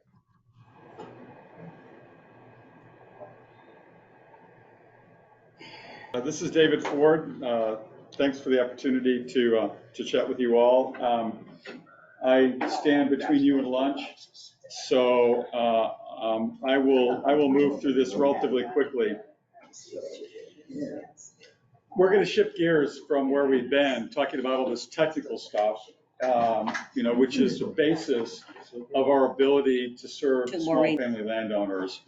And so the work in embodied energy and looking at understanding what harvested wood products can offer to how do we actually detect change on the ground across the small family landowner land base is critically important for all these approaches, whether it's a regulated program, a voluntary program, or some incentive programs. And so what I'm going to focus on today is just taking a step back and saying, okay, when landowners come into the system and say, you know what, I do want to engage in climate smart forestry practices in one form or another. What are my pathways to be able to do that? And there really are 3 pathways. They can participate in the regulated program that Washington State has now put in place, that Josh is responsible for now, or Jordan, I'm sorry. And then there's also the voluntary pathway, which is available to landowners in the state. Regulated programs are also available to the state as well through the California Cap and Trade Program. And then, of course, incentive programs. So I'm just going to spend a couple minutes talking about each of these. And so if we're talking about the regulated program, there's 2 programs that are available really beginning in 2011. The California Cap and Trade Program has been available to Washington landowners since that first FOP, or Forest Officer Protocol, was put in place by California ARB, because that program is nationwide. And yet there have been very few, no small landowners to my knowledge. A land trust and a few tribes have participated in the ARB program. Now we have the Department of Ecology. They've adopted through the Cap and Invest program that was passed in 2021. They have the ability also to participate, landowners do here with the specific Washington program. I think, as most people realize, the compliance offset protocol for U.S. forests was adopted by ARB. The latest rendition is 2015. That's what Department of Ecology adopted in the regulatory activities. And there's some real challenges to small landowners, and I would argue large industrial landowners as well, with that program. And as you probably are aware, Department of Ecology has put together a work group to take a look at these program, or look specifically at the Forest Offset Protocol, to see if we can come up with some recommendations to make some changes to that, to make that program more, let's say, more interested, landowners more interested in participating in that program. I think there's 15 people that have been selected. I'm one of those people that have been selected to participate in that. I think our first meeting starts sometime in July, so it'll be an interesting exercise working with a range of interests to identify that. On the voluntary side, you got ACR, used to be called American Carbon Registry, it's now just referred to as ACR. We have CAR, or the Climate Action Reserve, VERA, which we've talked about, which has multiple programs. Not only do they have VM45 and VM47, they also have VM 0003, which is being used on a few projects here in the U.S. And then they have a Climate Forward program that CAR operates, which is a little bit of a different program, and I won't go into the details of that. But there are these different pathways that are available. And again, for small forest landowners, there's some real challenges to participate in these voluntary programs as well as the regulated programs. And just to give you a quick highlight of some of the barriers, impediments to participation, it's because of things like high initial cost to be able to participate, right? It's very expensive to go out and do a carbon inventory. It's very expensive to develop the program documentation that's required by these registries and methodologies. It's very challenging and costly to have a third-party verification body come out and evaluate this. And I will just tell you, based on my experience working in this space for over a decade, it's getting more complicated, not less complicated. It's getting very much more expensive to get a third-party verifier to do the same work that they did even 5 years ago.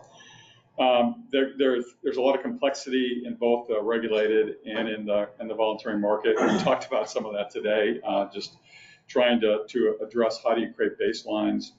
There's economies of scale when you have a small land ownership of, say, 50 acres, or in my case, I have 103 acres. It's really challenging economically to participate. My property, I'm in an aggregated pool of landowners in Hawaii that we're developing a carbon project, and it's going to take 5 of us to make it economically feasible to work for us. As far as long-term commitments, this is another challenge for family owners. The compliance markets are looking for 125 years at first 25-year crediting period, and then 100 years of monitoring afterwards.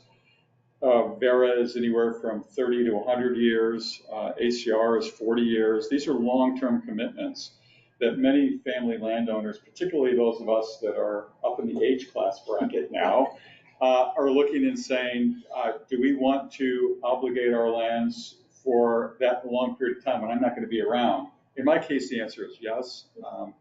I'm going to constrain my children. I love them dearly, but I am going to constrain them. And then restrictions on forest management practices as well. And I think landowners get concerned about when they sign up for these programs, what's the impact and their ability to achieve what they want to achieve from a management perspective.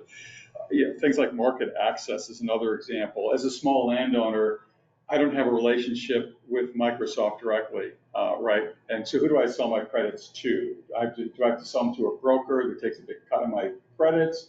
And then all of a sudden the economics just don't work anymore. So these are issues that we have to address. Administrative burden, just the reporting, regular reporting requirements can be challenging for small landowners.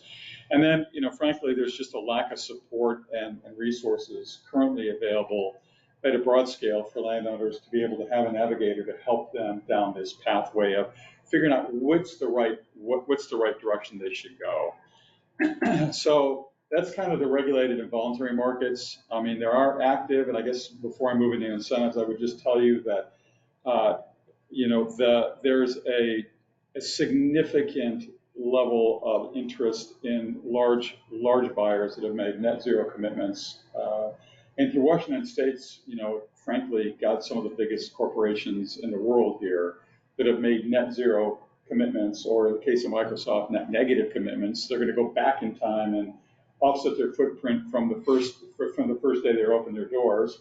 That's a huge commitment for their part, and they're going to need a lot of credits to do that.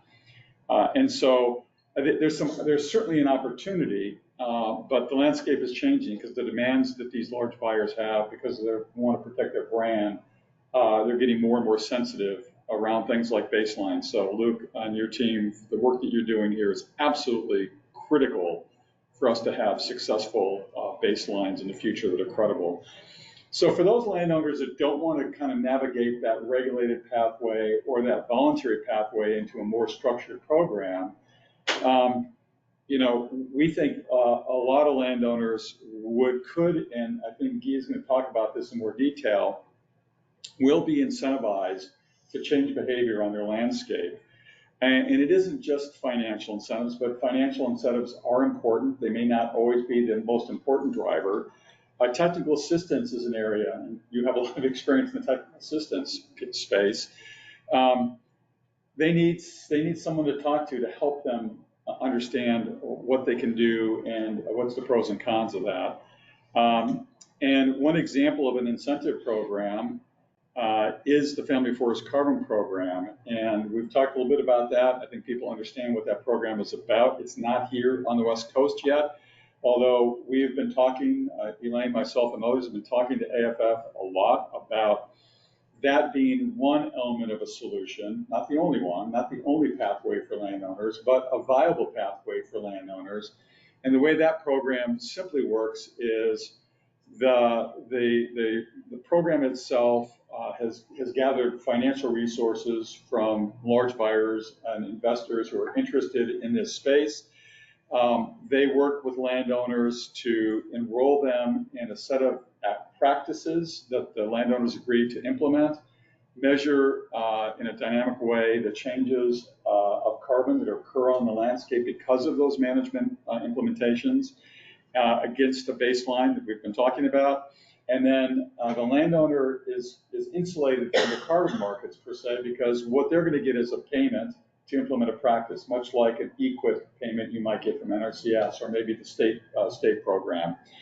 And in trade for that, they basically relinquish the rights of their carbon for some period of time. That basically then moves into the Family Forest Carbon Program pool, and then it's marketed and sold to then refill the coffers to help with further incentive payments to landowners to engage in that. Part of the reason that the Family Forest Carbon Program doesn't exist in the West, we already talked about. We don't have the FIA data available to actually make it work. And so there's real hope with the work that Luke and his team have done to solve that problem. That's one of the problems. The other problem is we need a local partner here in the state. Family Forest, so AFF is the overseer of this program, but they actually set up a foundation, the Family Forest Impact Foundation, that runs the program. It's a subsidiary of AFF, and they're looking for regional partners or state partners in particular, because they don't have the capacity to run this in every state in the country. And what they're really looking for is organizations like WFFA or a subsidiary of WFFA who are connected to the small family community, that can be good ambassadors and leaders here at the state level with people on the ground to help make the program work. And what the Family Forest Carbon Program can offer are the contracting instruments, the buyers, kind of the mechanisms, if you will, the back of the house kinds of mechanisms that need to be in place to allow us to go out, recruit the landowners, get them into the program, and then take advantage of the back of the house, if you will, of what AFF and the Family Forest Impact Foundation has put together over the years. I kind of want to end on financing pathways. And from a financing pathway perspective, green bonds are being used elsewhere in the country. These are specialized financial instruments designed to fund projects with environmental benefits. A lot of the green bonds have been around energy infrastructure, solar panels, different types of energy efficiency kinds of activities. But they're also being looked at as well to help finance investments in natural climate solution kinds of activities. In our case, that would be going out and making improvements in forest management that would result in a measurable amount of difference in carbon over time. And not necessarily to move into a carbon program specifically, but as a way to reach a much broader audience of small family woodland owners here in the state that doesn't want to enter a carbon program, but really could help benefit increasing the amount of removal and storage of carbon on their landscape and through harvested wood products. Green banks, there are 21 green banks operating in the country right now at the state level. We aren't one of them in either Oregon or Washington. But there's an opportunity, I think, for green banks to finance natural climate solutions that leverage public and private funds to support projects that might not qualify for traditional financing. So these are risky investments, but they're backed by the state. And so this is just, we won't go into all the details of this, but if you look at the upper right-hand side, public capital is leveraged with private capital. So, step one is the state of Washington government would create and capitalize a green bank. Some public funds could be invested into it. Private funds can be invested into it. And the reason private funds will come to the table, and we've seen this in other states, is because the green bank offers a risk mitigation to investors. So investors are willing to invest if there's some mitigation to their investment. And then low carbon projects across targeted sectors can receive competitive investments. In this case, it'd be forest improvement activities, and then projects, the projects would cash flow and eventually repay the bank and the investors. And the state benefits from that, but the whole sector benefits from that. So this is just a concept of an idea that isn't being used in Washington, but it is being used in other states. Connecticut was the first one to go in place, and if you just go online, you can find a lot of good resources in the report. There'll be some footnotes to link you to some information about green banks and how they work. So, I would say that we have a lot of recommendations that we want to offer in our report, and they kind of fall into the realm of, in the regulated program, we're excited to see that Department of Ecology is going to take a look at how do we modify the forest offset protocol in a way that might be more attractive to the forest sector and specifically to the small forest landowners.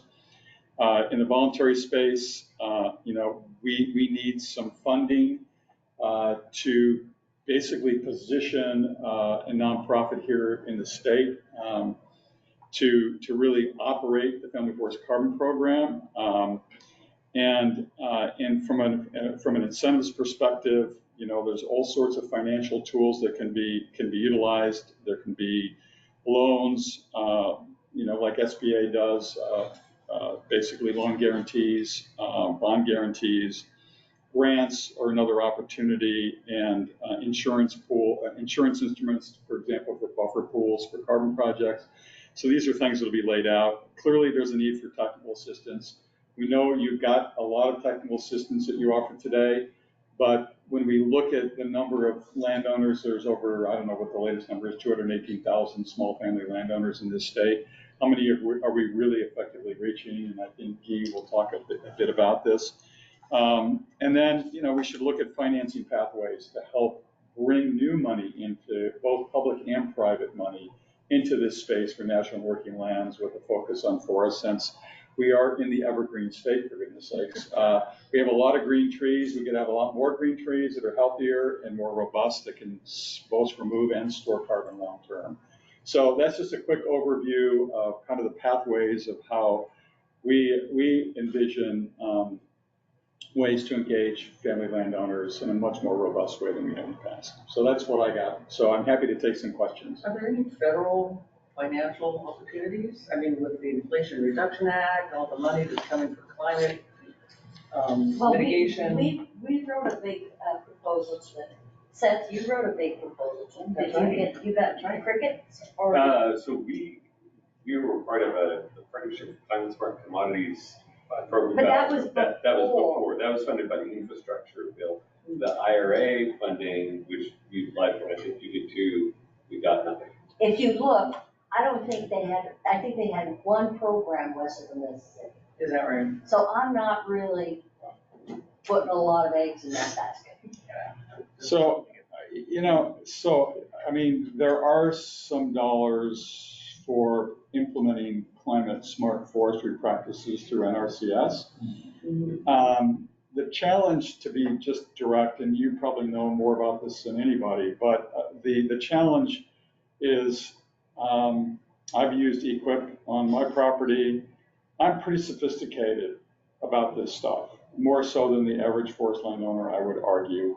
And it's difficult, it's challenging. To say the least. The paperwork is overwhelming, and I know how to do paperwork. So I think we gotta, I think we can't continue to look to the federal government as the source. I mean, they do have money, but I actually think we have to be more creative at the state level, and working to attract private capital.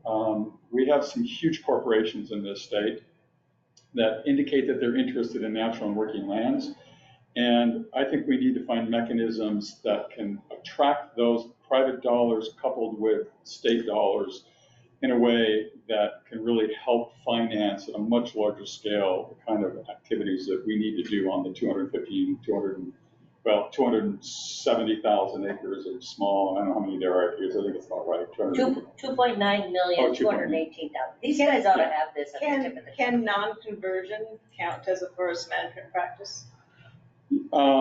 So there, under the existing protocols, each of the registries have protocols. For example, in the FOP, the Forest Offset Protocol under the state program, the regulated program, that's one methodology, but it has 3 project types. It has avoided conversion, it has reforestation, and it has improved forest management. Other programs like VERA, ACR, and CAR all have avoided conversion, but those require a real imminent threat to actual conversion. So one example, I've evaluated some projects where a housing unit would go in or a golf resort would go in, but those are pretty small scale and pretty isolated. So nothing really other than IFM, from my perspective. If you have standing stocks, I look at IFM projects for existing standing stocks that are above a common practice. Those generate avoided emission credits. Those aren't very valuable in the marketplace as compared to removal credits today, because the buyers think those are risky, because they're not sure that conversion would really happen or those trees would be harvested. But it just seems to me that we've got to find a pathway that will encourage landowners to maintain stocks. We've had this argument with some of the big buyers. I'm not the only one. There are lots of us have been talking to them saying putting this focus just on removals is just 100%, 180 degrees different than what California Resources Board did when they adopted the first forest offset protocol, because what they did was their policy mechanism and the way they wrote that protocol was to incentivize people to leave trees on the stump. That's where they came up with the concept of common practice baseline, and the first year of payments are the difference between what the common practice statistic is, effectively, against the stocks that you have. So if you had a lot of stocks on your property, and let's say the average was, 70-year-old trees, and the average is 35, you get paid for the difference in carbon between that in year one. That approach has received a lot of criticism by folks in the academic world, for sure, and I think there's some good reasons for that. But there's got to be a balance in the future between keeping trees on the stump and then increasing the amount of removals that are occurring through good forest management activity. An example that would be, frankly, in the long run, thinning to reduce fire risk, and then redistributing that volume onto fewer trees, larger trees over time. Another one is, we know that on the landscape here for small family woodland owners, because I know one of the folks at University of Washington has looked at this, which is what's the stocking? Are we fully occupied on our small family landowner landscape? And the answer is we're not. We have a lot of opportunity to increase healthy stocking levels to get to a higher level of actual productivity on small non-industrial lands. In other words, there's hardly anybody that acts like WFFA. Right. Yeah. Hardly anybody. Right. Well, and John, I mean, this is the kind of stuff that you work on, right? I mean, you're trying to help people manage their land in a way to improve their practices and the health of their forests. So, yeah, I mean, it's a complicated story, but I think, frankly, if we can solve the baseline issue, and we are now, I think getting to the point where we're going to have an opportunity to do this, which is very exciting. And then two, the other piece of this, again, is leakage.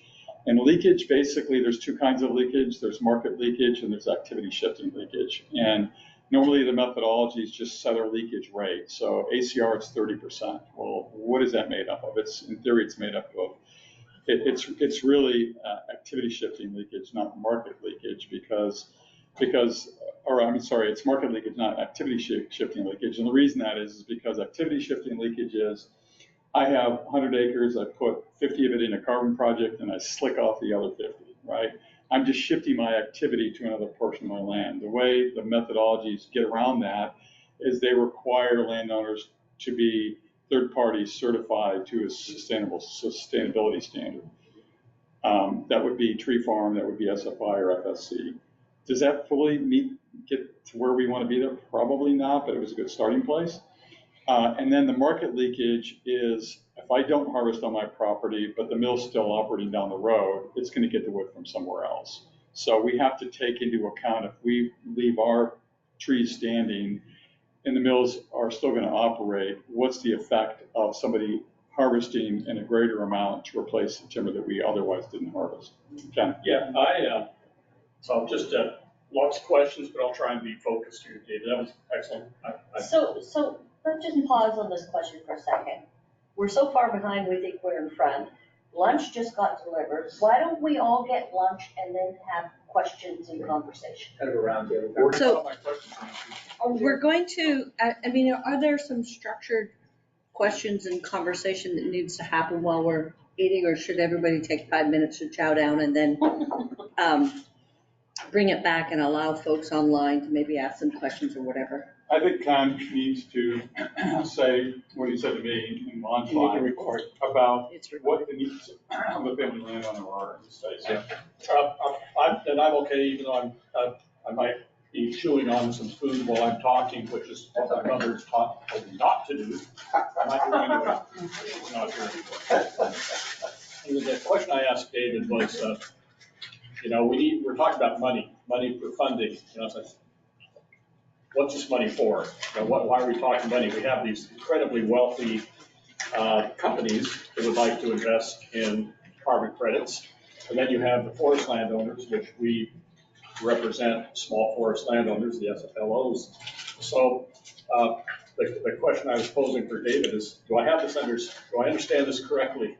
Money's needed for the navigator, the middle person, the middle company, the middle group, to take the small landowners, aggregate them, and be able to talk to the big pocket investors of carbon credits. And the answer, I think, David told me is yes, but that's the main question that I was asking is, okay, we're talking, we need money, but my money is going to come from the carbon credits.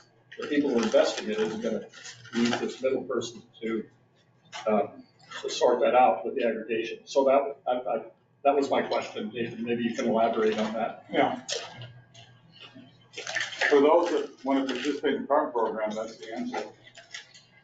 And we need, in the recommendations, and I think Lynn will show later, we need to set up an organization, I would argue, that's focused on this exclusively, and whether it's a subsidiary of WFFA or another nonprofit that's created,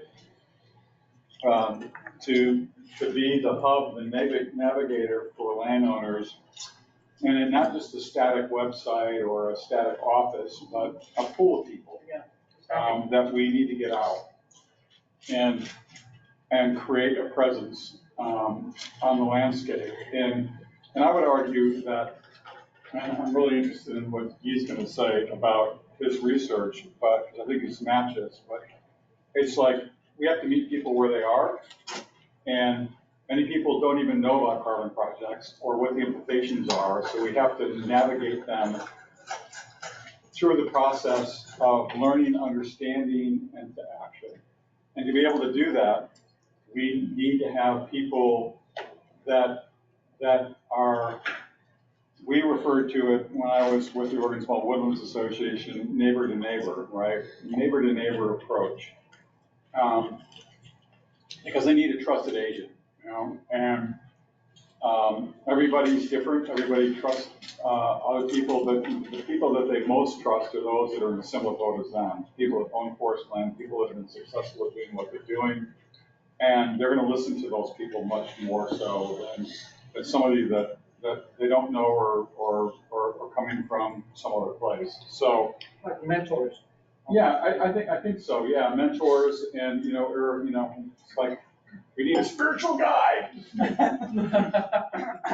to help us navigate a pathway forward based on what each person's need is. Because I'd say part of the money is we need to establish that organization. And I think a large block grant from the legislature is a pathway.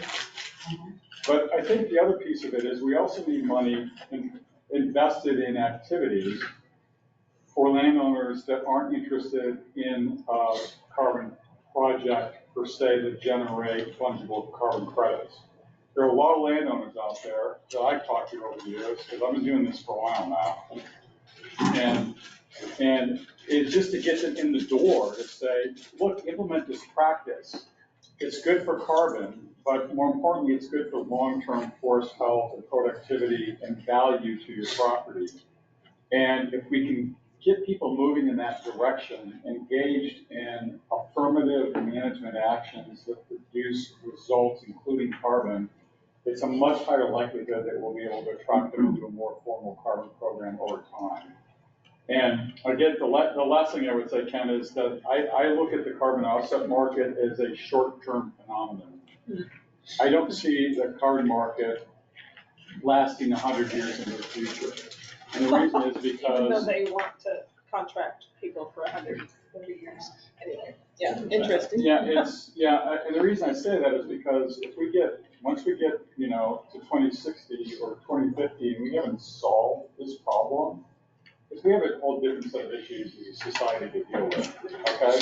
So, right, and so I think we have to look and say, okay, but the kind of force that we're going to create through these programs, through the incentives work that we do to improve quality of forest that remove and store more carbon as a benefit, but those that are participating in a carbon program, and even a 40-year carbon program, our properties are going to be better. They're going to be healthier. They're going to have more volume, more value. And my hope, maybe I'm just an optimist by nature, but my hope is that society will look at these forests and say, oh, we've created these beautiful forests, and recognize the value of those forests and be willing to pay some value from society to forest owners and to ag owners and to ranch owners and other natural resource managers to maintain certain levels of output and quality on the landscape, because they recognize how important it is. And fish in Western Washington is really critical. Carbon projects will help restore forests to a more functional condition that are going to be better for fish. People love fish. Are people going to be willing to continue to pay in the future for maintaining or continuing to improve these forests after carbon's off the scene? I'm an optimist, and I believe that will be the case, because I think society will recognize and value this. And the difference between, when I started my career 50 years ago and where we are today is we have much better understanding to be able to monitor and report on changes. The kind of work that you guys are doing is crucial to that in the future. So I'm an optimist that we're just starting down a pathway that will lead to future investments in natural resource management from a broader society. Carbon is kind of our first step. So there you go. That's a nice vision. No, I'm serious. I like it a lot. Yeah. I'm an optimist too. And you brought up something which I'm totally on board with, the current but the foregone development, Right. I think is massive. Yeah, no, I agree. I think of our friends at Pilchuck Tree Farm up in our neck of the woods. All their land can be developed.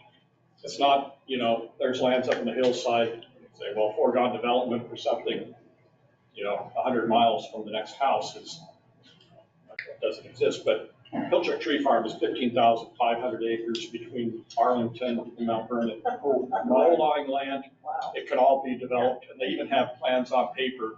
They had, or 40 years ago, for a golf course and a massive planned unit development with hundreds of homes. They developed a water company for it. And then economics turned south, and it's still a managed tree farm. Now, what a goal, to me, that's like, pay the money. Right. Because the grandfather who put the company together was a passionate forester, landowner. He didn't care about development, John Howard. There's grandkids, there's kids, and I know this from the company I used to manage. The kids are now talking about, well, we can make this into a housing development. Do that. So to me, the foregone development is massive and underrated in some of the things we talked about. And Ann brought it up, so I had to jump on. No, I think it's a good one. I think that if we can put development into the model of what happens if you don't, I mean, if it can be a forest management practice, I mean, I don't know how to do that, but if you can get paid to keep your forest, not to do anything different with your forest, but to just keep it, then that it's a really good thing. There's a number of projects going on right now, and I think, Luke, even when you did your forest land database, the sort of conversion. Right. Distance from highways and just different criteria that you can plug into that to get that information. I think that's gold. It certainly changes the baseline. Yeah, exactly, right, yeah. So it's 1:45.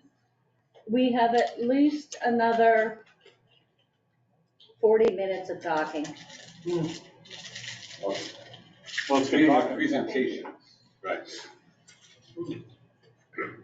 But we had Q&A in the middle of this, so I'm giving it a pass. Okay. So John, are you ready to pick up and roll? Real quick.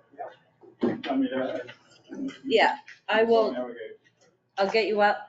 And then, Guy, you're on deck. Are you good with that? You ready? Anybody need a little quick break before we start? Or are we good? Take a break as needed. Okay. Monitor. Let's do this. Can I introduce my boss? Can I introduce her real quick? met me. You're fine. Have you met everybody? Okay, go ahead. She introduced herself to everybody in the lunch line. Oh, in the lunch. I think she even introduced herself as your boss. She probably does. I normally don't. But when she's here, I have to.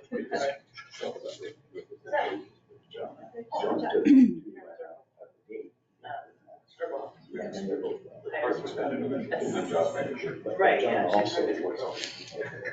What? What are you talking about? Okay, can somebody tell me that they can hear us and see the screen? Who's online? Both, yes. Perfect, thank you. Okay, after that rousing conversation, we're gonna shift again and look at what do landowners need in order to participate. And we're gonna have we're gonna have a short and a longer conversation here of the work that we did. John Hendrickson did a number of landowner surveys at different venues. He's gonna report on those results and sort of the implications of that. And then Guy Tremblay, you did not report on the results in January because they weren't done yet, as I recall. No, I gave a full summary of Yeah, analysis. yeah.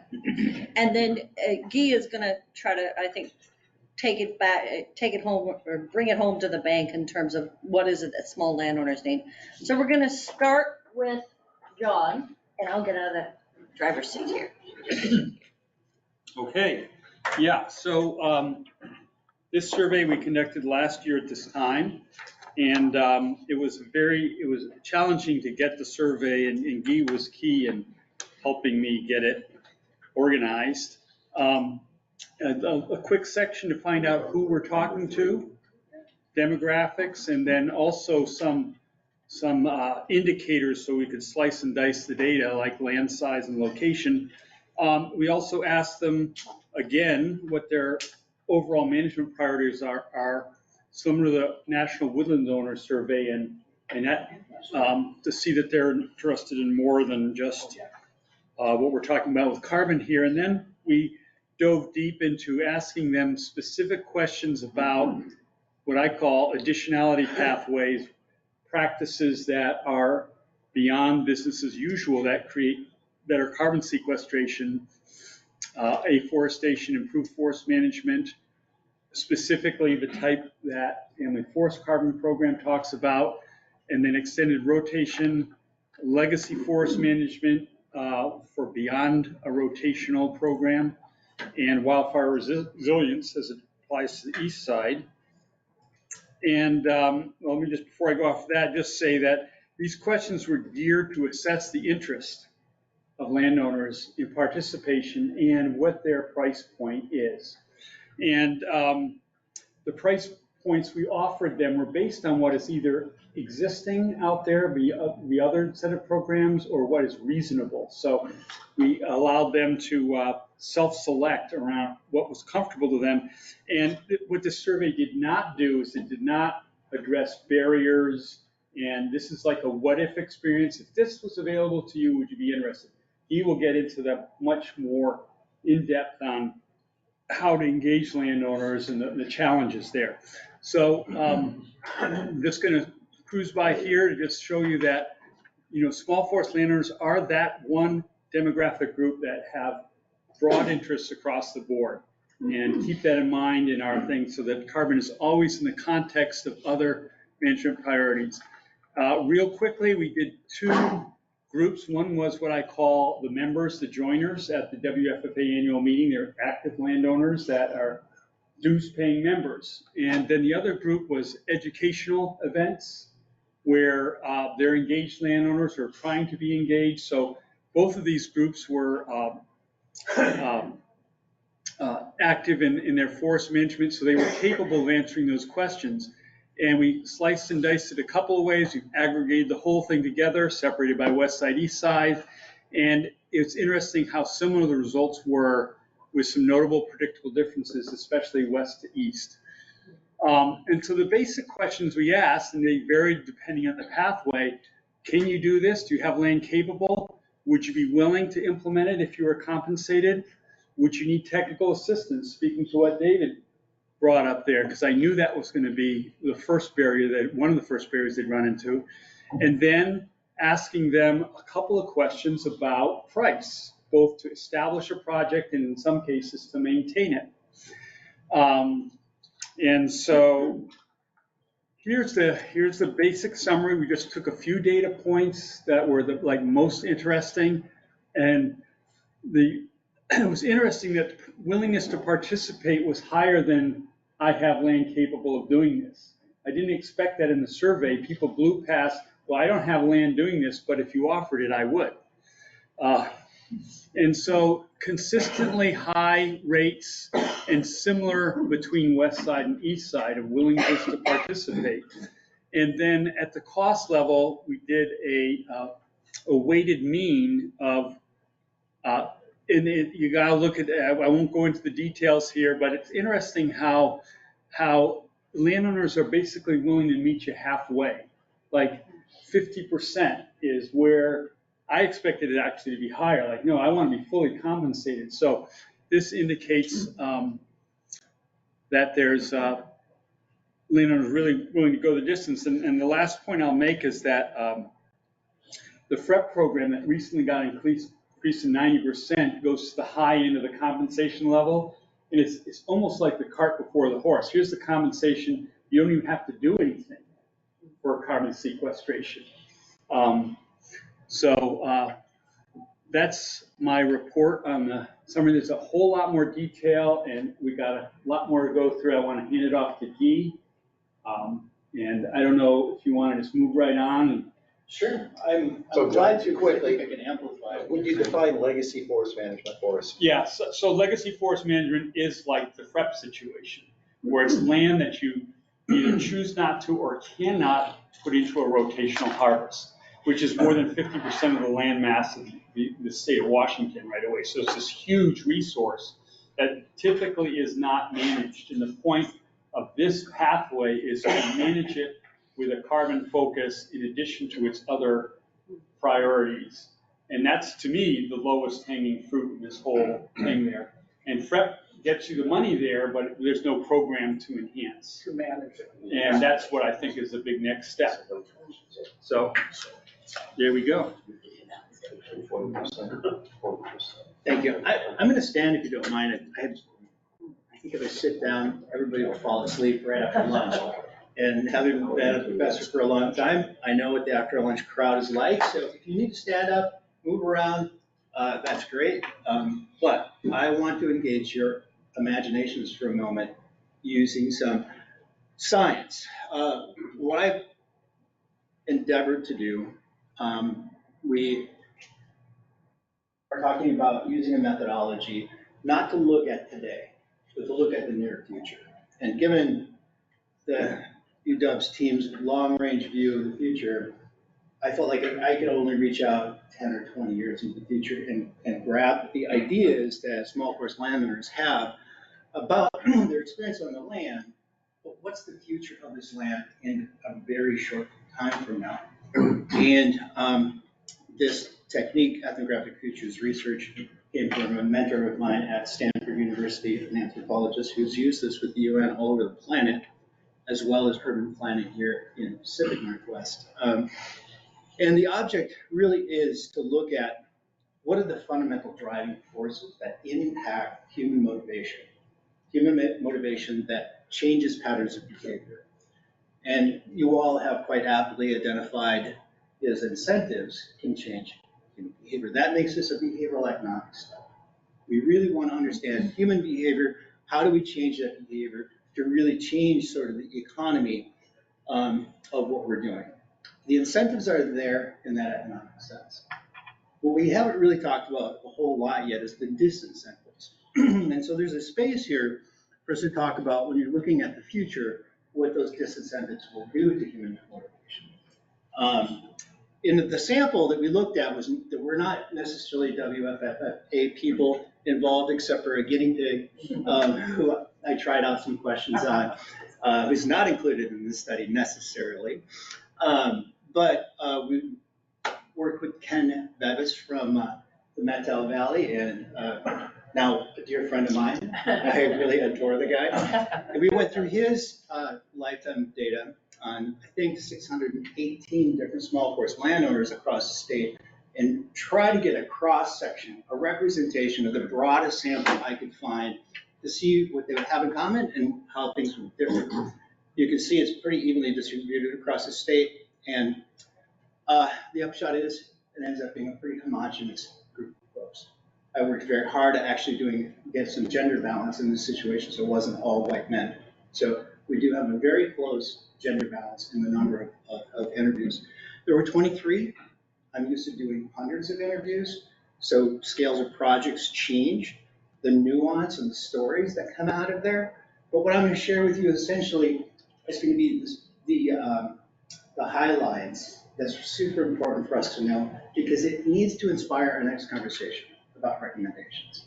So if you take what's coming in this presentation as a way to generate both synthesis and creativity and innovation to think about the kind of recommendations that will incentivize and what the disincentives will do. How do we deal with those in the programs, policies, and practices? So the first part, barriers to engagement, disincentives that negatively impact small forest landowners' motivation to participate in carbon smart forestry practices and the carbon sequestration market. And these are all ordered by level of analytical saturation, meaning the most number of people who have commented on this, those issues get represented first. This issue as a barrier was probably the biggest barrier virtually every single person I talked to talked about. And essentially the technical complexity, the time-consuming nature, the degree of expertise that's needed to actually push the red tape through to make things happen, right? That's number one. Another piece that we need to be very aware of is that the perceptions of small forest landowners were wrapped up in various regulatory systems, and how one system, county, state, federal government, will have different takes on the same thing. It's wickedly confusing to figure out what the heck you're aiming at. And so there was a lot of confusion around that, making the permitting process even a little bit more daunting. And then to stack up on top of that, then the policies that you need to go through in order to make these things happen end up being a bit convoluted and difficult. Or somewhat contrary to the interests of small forest landowners in some ways. Some small forest landowners, for example, put out there that the designated forest tax on a piece of property that they either inherited or purchased, but not necessarily with the intent of harvesting. It wasn't of a scale that they were going to make money on, but they got the benefit of the tax. And they were struggling with the problem that that creates. And I won't go too much further into that, but we should talk about that later as well. Operational limitations. If your average age of landowners in this group, according to your statistics, is 65 or older, we're really looking at entire retirement age. People that are moving into fixed income, retirement incomes, as well as the changes in our physical ability to do work. And having people talk about, yeah, at one age I could handle 20 or 30 acres myself, no problem. And now I'm really looking at a very different physical output. And the demand is big to kind of get into there. So there's a piece there that's really, really critical. The constraints in management and labor, the scale of labor that needs to be engaged to sort of get these small forest land properties engaged in a system where you're trying to improve their ability to sequester carbon, reduce fire hazard, and that type of thing was daunting. And they also saw that as trying to find labor that was affordable, that had the tools and things they needed to do that work, was a challenge. Property size, as we've talked about already, that of course ends up being also an issue. If you have really small property sizes, the value of that piece can be challenging. The limitations on operations, sort of the smaller you can handle the work, a little bit easier, but larger scale properties require more as we age. Financial constraints, the perceptions that were shared with me, looking into the future, there's high upfront costs to engage. That sort of clearing of the pre-commercial clearing type work and the forest habitat construction, that element taking a lot of time, but also money and engaging in the programs that are kind of complex. I mentioned the small return on the investment. That came up over and over again. And one of the situations as people were retiring, multiple informants came back and said, you know, we're actually selling off bits and pieces of our property to help pay for medical bills, or my sister's medical bills. And they were using their embodied investment in that property to help carry them into retirement and the expenses that come during that time. So it's really worth understanding, you know, through the eyes of landowners, the complexity of the financial dimensions. And so financial incentives are certainly important, but also what are the costs to participate in the programs that qualify? And it is my impression that you can't just join a carbon credit market and wish your trees to grow and do nothing at all. It seemed to me that people were suggesting, hey, we can't get something for nothing. We've got to actually do something, qualify, improve the land. And if we don't build in forest fire resistance, resilience, all our carbon's going to go back up in the air. All right, so there are problems with that type of piece. There are market-related issues that David already talked about. I don't need to go into those. Development pressures, we talked about subdivision of larger properties, more properties. mean, it's more difficult is for navigators and getting people in the system, and a lot more costs up front there for smaller pieces of property. That's difficult. We have ideas and recommendations in the, that will address that, at least for conversation. And we've already talked access to bills. These are all topics that the informants brought up.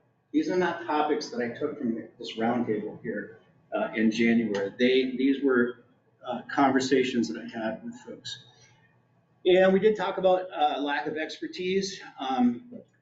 It isn't as if the small forest landowners ever suggested to me or described to me that they felt like they didn't know what was out there.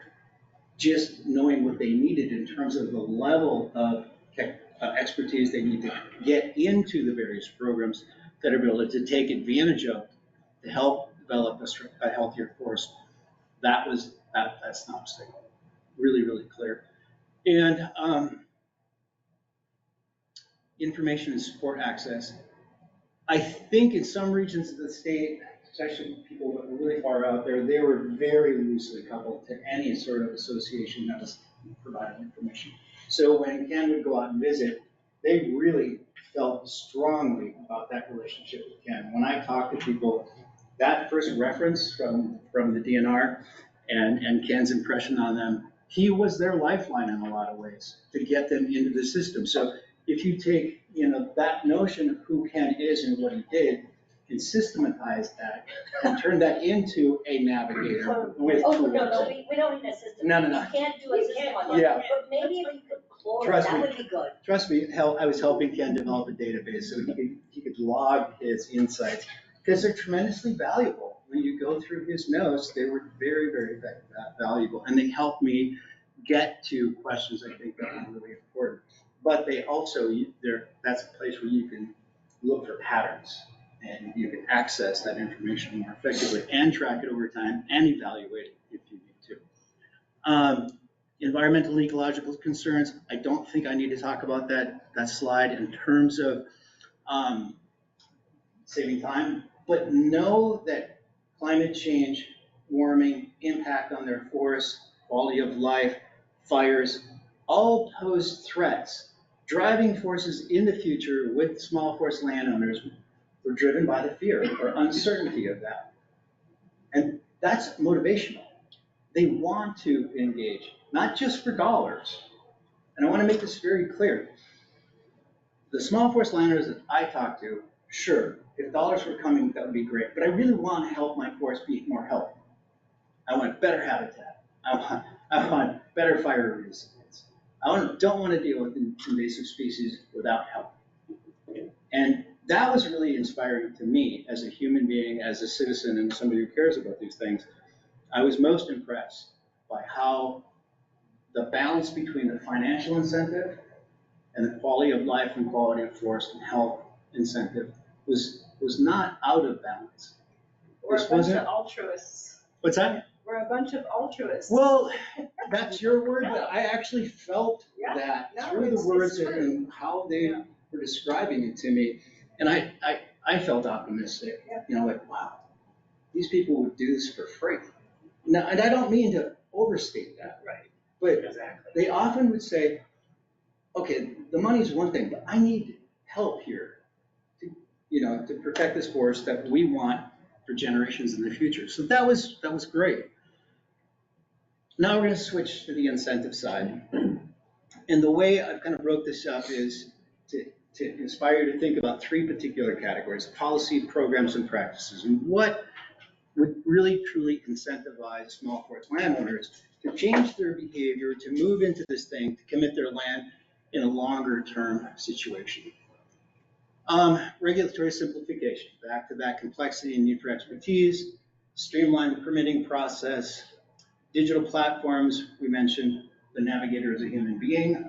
I've also imagined the technology that you need online. And Luke and I had a quick conversation about what that possibly could look like, that a navigator could carry with them to do this work. And if you've ever had your house inspected for a purchase or a sale, that tool that they come in, it's checking boxes through to help them develop a plan, document, certify, and get them engaged with carbon smart forestry practices so they can qualify for that. That's an oversimplification, but I just want you to know that I don't think a navigator alone in the field with a clipboard is going to do the job here. That's a much more complicated thing, especially to engage them in the range of possible programs. That is daunting to them. Because there's a lot of incredible programs and they have an idea of what they are, but how to even access and engage them. And a portal is not enough.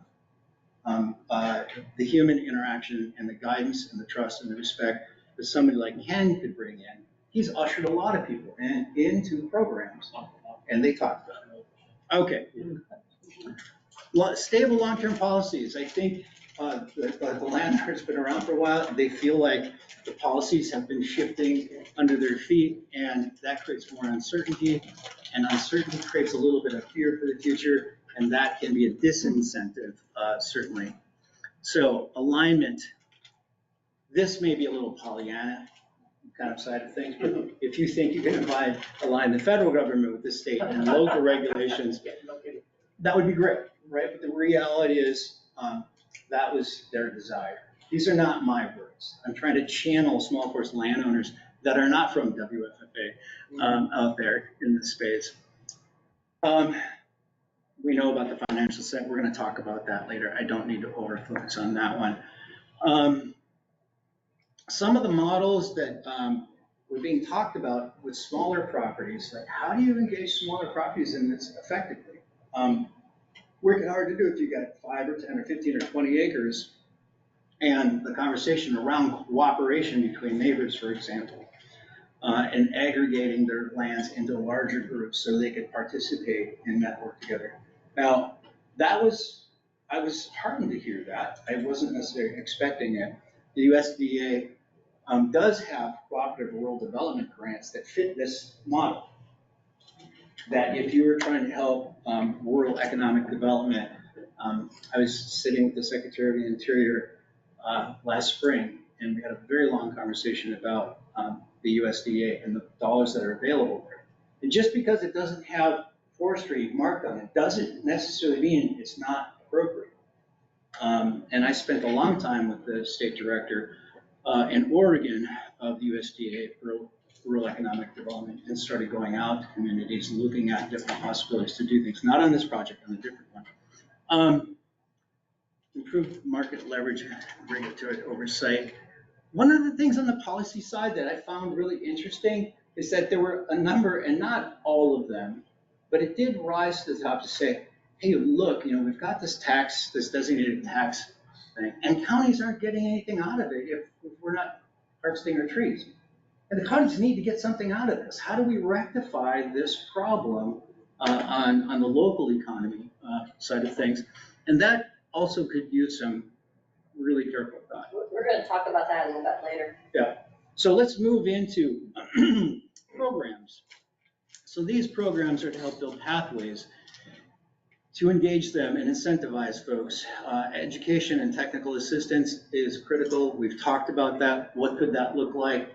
There are programs out there, of course, that you all know about, but how do other people engage them more effectively and targeted for their particular level of interest? And as you probably know, there's an entry conversion experience moving into small forest land ownership where you're starting, and Ken had some ways of kind of folk categories of talking about these different types of small forest land owners, but it really looks more like a progression and growth into maturing as a small forest land manager that's well informed and can do carbon smart forestry practices. Pathways, resources, and financial support. So let's talk about financial support in a different way. The kind of resources that they were needing, especially if you're aging and you need hard labor, a lot more labor to actually get the pre-work done so you can enter and help increase the carbon sequestration in your forest. They saw that as a big incentive, high value piece right there. And support there shouldn't be underestimated. I mean, you can get dollars, out of a carbon credit market, right? But if those dollars are coming in the early stages to help them do this work, I think that would be a way to think about, well, there are different needs for different forest owners, right? We talked about that. Did I just go backwards? Practices. Sustainable forest management, carbon, smart forest management, tailoring them to unique conditions. That's already been a conversation here. I don't think I need to go any further into this slide, but all of these topics came up over and over and over again. How do we do this? The knowledge we need, what's the progress? And it's different. If you've been around and you've been a professional forester, which I have several of those in the group as well, they knew how to access and do this work, but I think they also were they had special insight. They could help other people do that and share that insight, that wisdom, experience on the ground. Practice pathways, risk and disaster management. Different parts of the state have a different take on this, certainly east to west. I do have and can tell stories about landowners that lost everything in fire. Butted up against the national forest. The national forest, of course, was entirely uncared for in terms of any fire management resilience pieces. And his was burn them right out. 250 acres, 75 years old. He sounded exactly like my dad. He was a rural, poor man who worked hard labor all his life, and he loved the woods, and he lost his woods. He had to move in with his sister because insurance was too expensive, and he didn't even have house insurance. So those stories are touching, they're important, and they're out there. They happen. People get caught in these situations. So how do you mitigate the impacts of natural disasters that come along with the problems that climate change are forcing more quickly? Technical and operations support. That's pretty clear. Again, these are sort of guidelines that they would put out for you. In summary, so we can move to the next part of this as quickly as possible, I really think that talking about incentives is important, but understanding that there is a balance here, and not every small forest owner has the same equation. Sure, dollars may be needed in some ways for carbon credit, but dollars may be used better, to care for forests depending on their motivations. I was inspired by these folks. I grew up on a small forest land, took care of maple basswood forest, all of our family life together. And they gave me special insight to what it meant to them. And here's the real difficult piece that I'll share with you. And they couldn't figure out, in general, the majority of the people I talked to, and I mean out of 23, 20 of them couldn't figure out a succession plan to the next generation. They didn't have children that would be interested in, or they didn't have children, they didn't have a relative, and they looked at land trusts and they're like, what the heck do we do? I don't know if a land trust is even gonna have my dream of a future forest in mind that's healthy and resilient and strong. So that was a really critical piece, that something needs to solve for that element. And we've thrown around crazy little terms around this, but we came up with sort of farm forest, forestmatch.com kind of But thing. we said Tinder for forests, and you said racing. So we had to come up with something. But you have somebody in your collection of celebrities who said to me, I'm looking for that person. Because this has my 80 acres of incredibly cool land in a really cool place. She's like, I don't know where this is gonna go. And I got a house here, it's all waiting for somebody, but I don't have any heir to this. So let's think about the future. If you want more stimulation on this particular topic, Kim Stanley Robinson wrote a book called Ministry of the Future. If you not have read it yet, it's worth reading, not because you're going to exercise what's suggested there, but it's going to exercise your imagination to look more credibly at both the global problem and the role that small forest landowners play. What's the title again? It's called Ministry of the Future. Oh, we'll put it in the report recommendations. All right. You notice we moved from from the gray to the teal. These are the actual recommendations. And I'm gonna kick this off, but I'll tell you, I ate and I am going to take a few minute bio break so we can gab and do whatever, but I'll be back in a minute. What's the name of the author? Kim Stanley Robinson. Kim, K-I-M. Yeah. It's a science fiction piece, by the way, just so it is looking at, and the near future. This is only looking out 15 to 20 years in the future. And people who are doing good science fiction are actually using science to conform those projections and figuring out what the consequences of our near future look like. Zombies. And you all are really, now. the one thing I've noticed about this crowd, especially when you dive into the work that's coming out of the University of Washington, the work that David's doing and talking about this is all gonna make a lot of sense to you. It'll be kind of fun to see how it plays out. We can have a book club. Actually, we had a CWGFindingsPresentation here a week and a half ago, and our topic was transference and ownership. That was the whole thing of our tour. It's amazing. And I think, It is. are you going to Jeff tomorrow? I'm planning to, yeah. I would like to have a conversation with Okay. you tomorrow. All right. I'll be there tomorrow. Oh, great. Yeah, I definitely want to get one. Yeah. I hear that all the time. What's that? Yeah.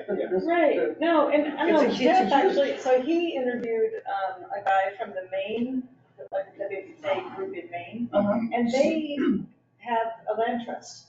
So, yeah, and it's really interesting. I mean, like, they've gotten, I don't know, 70 landowners who just have given them their land. Yeah. But I was talking to Dad about it, and he said, Maine is so much more rural that they don't have the pressures of development that we Right. have, so it's a different game. Yeah. But still, I think that there is, somebody could be that. It's gotta be somebody who manages that. Right, well, no, You that's gotta what, they planned, they contracted with a logging company that does, Oh. like tree management plus kind of company, Oh. that does yeah. statewide stuff, and so they have one group that does all the management. So for they're all- managed, not just like, No, it's not big set parks. aside, and they're paying taxes, and so, it's a really interesting. Maybe that's the more for family forest. I know, the Family Forest Foundation. I know, I was gonna share one other thing. I was talking really quickly to try to honor the time and not overuse time. But you all need to know that in my experience of doing social behavioral science, this is a small sample. I'm very aware of that. But what was interesting is when I say analytical saturation, the number of times people repeat the same thing, that is what culture is about. It is what is shared. And the nuances that are different, we need to learn. And so I'm trying to enunciate some of that. And also know, because this is a homogeneous group, and we didn't have funding to go beyond that, we don't have tribal representation. We don't have underrepresented populations in that data set. And that you all need to be aware of that. And nor do you have people that just reach out to convince. Well, there's a selective group there, right? But I also, to be clear, I don't have access to information and addresses other than from somebody like you all. Right. And we did use the WFF database. And mine, he does have the ability to just like, the rest of them don't. Don't worry, I grilled Ken for 3 days. Try to get beyond all his friendliness and make sure that we get, as close a sample as we can get. So Ken presented at the April 29th WFFA annual meeting. And he showed some slides, and he does a great job. But he said his scientific study was totally unscientific. Because he didn't have the numbers, his sample, blah, blah. So he discredited his information, he presented his information. Seriously, but it made sense to me. Yeah. And one of the things that made sense, and I thought, yeah, I believe that, is out of his sample of what, 20 to 30? His sample It's was the 618. Yeah. Only about 5% said that they actually were dependent on their forest, their logging, for an income or for their retirement, that they had other jobs. Well, i.e., I think of this man right here. I think of my wife and myself.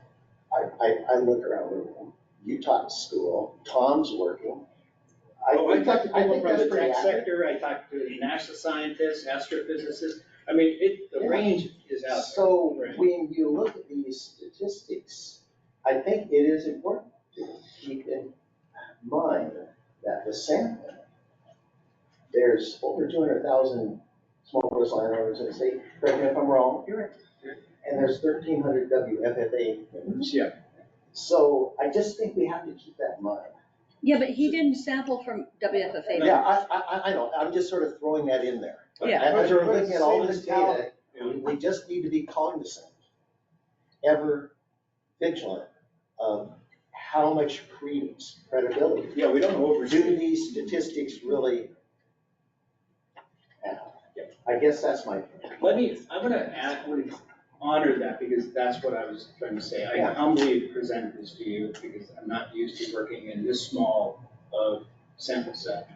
But more importantly, when I look at the larger data, and one of the pieces of analysis that came out is up to 55,000 small forest owners are either aging out, selling out, or by attrition moving on, right? In the next 8 years, we're already 2.5 years into that data, which was collected, I think, in 2021. It was collected in 2019 2019, and right. reported in 2021. So So you're we're- looking at, we're 6 years into it. So here's the thing though, Luke.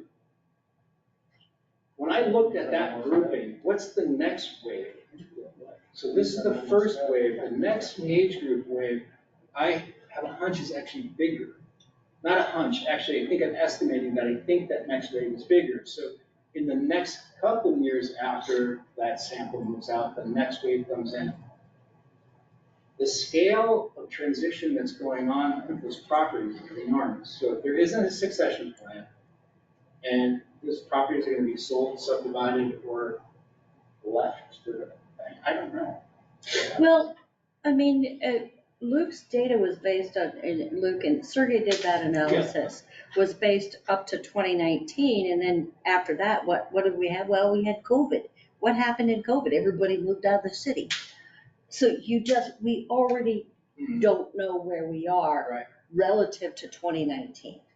And I think some further analysis to do a projection on that next wave would help planning. How are you going to develop recommendations if you don't understand what's going to happen in the next, let's say, 10 to 20 years? And that's where we were kind of reaching with this group. Most of the people in this group say, well, I'm probably not going to be around in 20 years. But my heirs will be, but they're not going to take over the property. They're not interested. Right. Yeah. Okay. Let's move into the recommendations piece. And we're going to sort of slice and dice this in a bunch of different ways. The first few recommendations are actually from the UW work. And there's a couple of slides here on the various recommendations that they looked for, and then their final recommendation on funding. So do you want to talk very briefly on these, or just say, yeah, we're doing it? Yeah, I mean, yeah, so it's this aerial photogrammetry data set. DNR was very interested in this for doing their RS Frizz inventory internally. And so they had an analyst there that was actually generating all of this photogrammetrically derived point clouds that we're using for all the structure models. Their priorities have shifted, and they're not committed to doing that going forward. And so figuring out how to continue to get access to those data sets moving forward is going to be huge if we want to continue to advance the state of the art. Forest Service may be a good cooperator here. We are already working with them to do this in Oregon and California. So there may be a pathway forward with the Forest Service. This data comes out every other year. Either a 2 or a 4 year cycle on these things probably makes sense. 2 might be too much, but every 4 years, alternating forest land database with the inventory and structure and species models might be a good cadence. So yeah, we think that's important. We've been pushing for that for years. There's been a will for a long time. There's just never been a way. So, well, maybe this is the new shiny way to make it happen. yeah, perhaps. And then you had some research recommendations. Yeah, so quite a few of these. We know we can improve the DAP data. We think that's there's a huge opportunity there. I mean, this is aerial photography, right? It varies every year. Different angles that the camera's at, different shadows, different weather. We know if we take data from every other year, we can actually fit models to that data for any given pixel in a landscape, and vastly improve the quality of that data over time. Because we know what we expect to see. We know in certain ecosystems what we expect to see change-wise. So if we don't see that, or we see disturbances or other things, we can figure out if that's just an error in the data or if it's actually a disturbance. And this actually will, we're certain will improve all of the models. So that's huge. And again, that depends on the first recommendation page, which was that we really want to ensure that we've got access to that data going forward. We've got a graduate student already working on taking everything we've developed and stuffing this into the latest neural net models to see if that improves things. And she's already got a lot of stuff running, which is pretty awesome. So we hope to see some improvements there, but we'd like some funding to actually go and dive into that a little deeper. We also know that the models don't work equally well everywhere because of some of these data issues. So we really need some funding to look at how to improve estimates in certain forest types. Low density forest, thinned stands that, you know, they're 100 feet tall, but you only got 40 trees to the acre kind of thing, really messes with our ability just because of how the photogrammetry stuff works. So some opportunity to look at that a little bit more would be good and probably valuable, especially for east side predictions. We definitely need more validation stands. DNRs, who we got all of our stuff from because they have their need, again, internally for their RSFRIS product. We need more validation stands in other parts of the state. And these stands were specifically cruised for doing validation. So it's very high quality data that we're using to validate against. We just need more of those in more different forest types around the state. So some funding from the legislature to establish some of those would really be a wise investment if we're going to try and go this remotely sensor out. And then all the FIA problems that come with all this, you know, the first thing that everybody asks us is, when can we get these data products? We want to use this. It sounds amazing. We say, you can't have it because it has not been validated by the FIA to that somebody couldn't reverse engineer what we've done to discover where the actual FI plot locations are. So it has to go through a whole internal vetting process at FIA before we are going to be able to release any of it. So that's problematic. How to move past that is a challenge, but I think there's probably a way around it. And a lot of the stuff we've done, because it includes all this FIA confidentiality stuff, we have to do this on an offline computer, literally taking USB keys and hard drives and shuttling them between things, right? Ridiculous. It is, but at the same time, I mean, it's not you know, confidential data, but it's protected, right? It's confidential, it's not classified.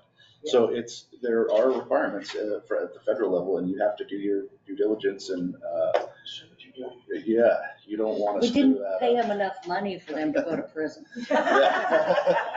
So you know, we were not able to utilize like a cloud computing environment and all of these other. There's some amazing tools now that you can do a lot of this work in. You may have heard of something called Blue Earth Engine. There's a lot of these products like this that have a lot of additional data that we can tap into. It's already kind of built into the platform, as well as just the raw compute power. So it limits our ability to utilize that, which is unfortunate. So some ability to figure out how to work with Forest Service to enable that kind of a interaction would really be again a wise investment. This stuff gets used by everybody. I mean, the data sets that we built over the years, these forest land data sets, the parcel data set that's built on, this is just a small. I have this slide that I've got a legislature, some years ago, and it was like 3-point font. You couldn't read any of it. It was just the background to, you know, people wanted to know what we were doing with this. It's like, here's all the stuff. It's crazy. It's a huge number of things. The value from a taxpayer like investment perspective is the return on investment is huge, and it's impossible for us to quantify because of the sheer volume of projects that are utilizing all this kind of data. We know more of that will come with this forest structure work and all this remotely sensed inventory stuff that we're doing. We know there's huge value there too, so figuring out, how to make these products available and make them consistent in a way that people can rely on them going forward and build their own programs around it. And by programs, I don't mean computer programs, but I mean, outreach to landowners and all that kind of stuff too. So how do we get that funded? What's the strategy for Well, that? that's part of, that's part of this recommendation package. Yeah, and where does that live? What is it? Is the University of Washington anointed via an RCW to do this and provide it? And there's some base funding that comes from the legislature every biennium, or what's the mechanism to really get this in place so that it's a rock solid piece going forward? I have a couple of recommendations and a couple more slides. So you get to breathe for a second. Okay, good. All right. Recommendations for the carbon program. And this was, I think David probably ran through a bunch of these already. There was that immediate technical need that you had identified for this. And I'm not certain I know the difference between all those things that you talked about, because I just have to say, I'm fairly savvy about what you guys do, but you're way over my head. And because I think you've made a sea change here. Not that I understood your stuff before, that's why you were the Uber geeks. But the idea that we need to look at all of these pieces. Yeah, there's programmatic funding, because these guys are 100% soft funded, which is kind of unbelievable. To have that kind of talent sitting there that the government isn't saying, hey, I want to make sure you don't go to some fancy place. We're glad you didn't go to some fancy place, because we can use you for cheap. But to do all of these things, because there's a vision to the future. We're aiming for the future. And we have the talent here that says, well, here's the steps you need to take to get there. And so that's going to be part of the legislative ask. You got the report. What are the recommendations? Hey, we need a big pot of money to keep doing this. And then one of the things that we're hopeful to do with that is, based on those results, assuming we can get to a place where we could go back and start thinking about what kind of a standard would we recommend to VERA, because that's a process too. Just because the current standard doesn't exactly work, well, make a new one. I've been through the standards process. It's not rocket science, it just takes a couple of years and lots of haggling, but you need the background or the information with it to take it there. And the reason you would want to work through that is that you would want to move to a place where we could implement a family forest carbon program on this side of the country. This would be the proof of concept. This would be the leader on the West Coast. And then the other recommendations was this forest offset protocol. You already talked about that, talked about being on that new group. So I don't need to talk about that. And then I talk about this whole idea of, if we build it, they will come. Just build a program, everybody's going to show up. It's a fantasy. That's not going to happen. Guy's work tells us that. It's a fantasy. And I think from reading his work and pulling that into the report, the take home, he had this little summary, and his take home is, we need to build a community. People need to feel like they're part of a community, that they can participate, they can figure out how to work their way through this, and there'll be somebody there to catch them if they fail or fall on their face or whatever. But even more importantly, the social network of neighbors attracting other neighbors to engage. I want to be super clear about this. One of the things that was urgent on the plate of small forest landowners, they're aware of climate change. They're seeing the results on their property, and on the other side, it's like, we need to accelerate this. That means we need to get our neighbors involved, and that's the kind of motivation I think that's going to help it spread. Not just a portal, not just a navigator, but local people on the ground who live next to you. We have a conversation with them at the end of the driveway. We bump into them on a trail, and make that difference. So building those social networks is critical, and organizations can help do that. Yeah. I'll go with So when we have a meeting and we invite all the neighbors to come, and sometimes they do and sometimes they don't, and food is good, they'll come or whatever. But the point being that you continue to open that door until such time that they go, geez, all my trees fell down, I need to do something. George, I know that you were doing something. What were you doing again? They may only show up at the moment of disaster, Yeah. but they will We show up. really am, yeah. Yeah, like solar energy companies, rooftop solar, they find that they get the most new installations next to recent installations. Right, right. Or you show up after, I had this cold call from somebody who was sent to me from the Department of Revenue. She'd received one of those letters in the mail and the logger had taken her to the cleaners, and oh my God, it was just a heartbreak. And I'm like, I wish she had been a member. I wish she had talked to a member. This never would have happened. But at least we've Prevented the next one. Well, we've provided a social net to help her navigate through her trauma. Yeah. There's additional things that can connect people too. For example, in other work that I've done, if you have a lot of small forest landowners together, you can't afford all the big equipment you need to really get the work done. But as a group of people, you have a tool that works in a broader range of things. Mm-hmm. So maybe what we need to think about is, WSU, we put a lot of money into WSU extension, $750,000 that we gave them, DNR did. And they're gonna be putting on a whole lot of workshops, maybe creating some of these community workshops that we could invite the community using the forest land database and inviting the community to attend based on certain subjects that they want to hear about, or we come up with some ideas, but doing this more versus inviting all the landowners across the state to come to our workshop. Yeah. Let's do it community by community by community. And that could start at least the conversations among each other.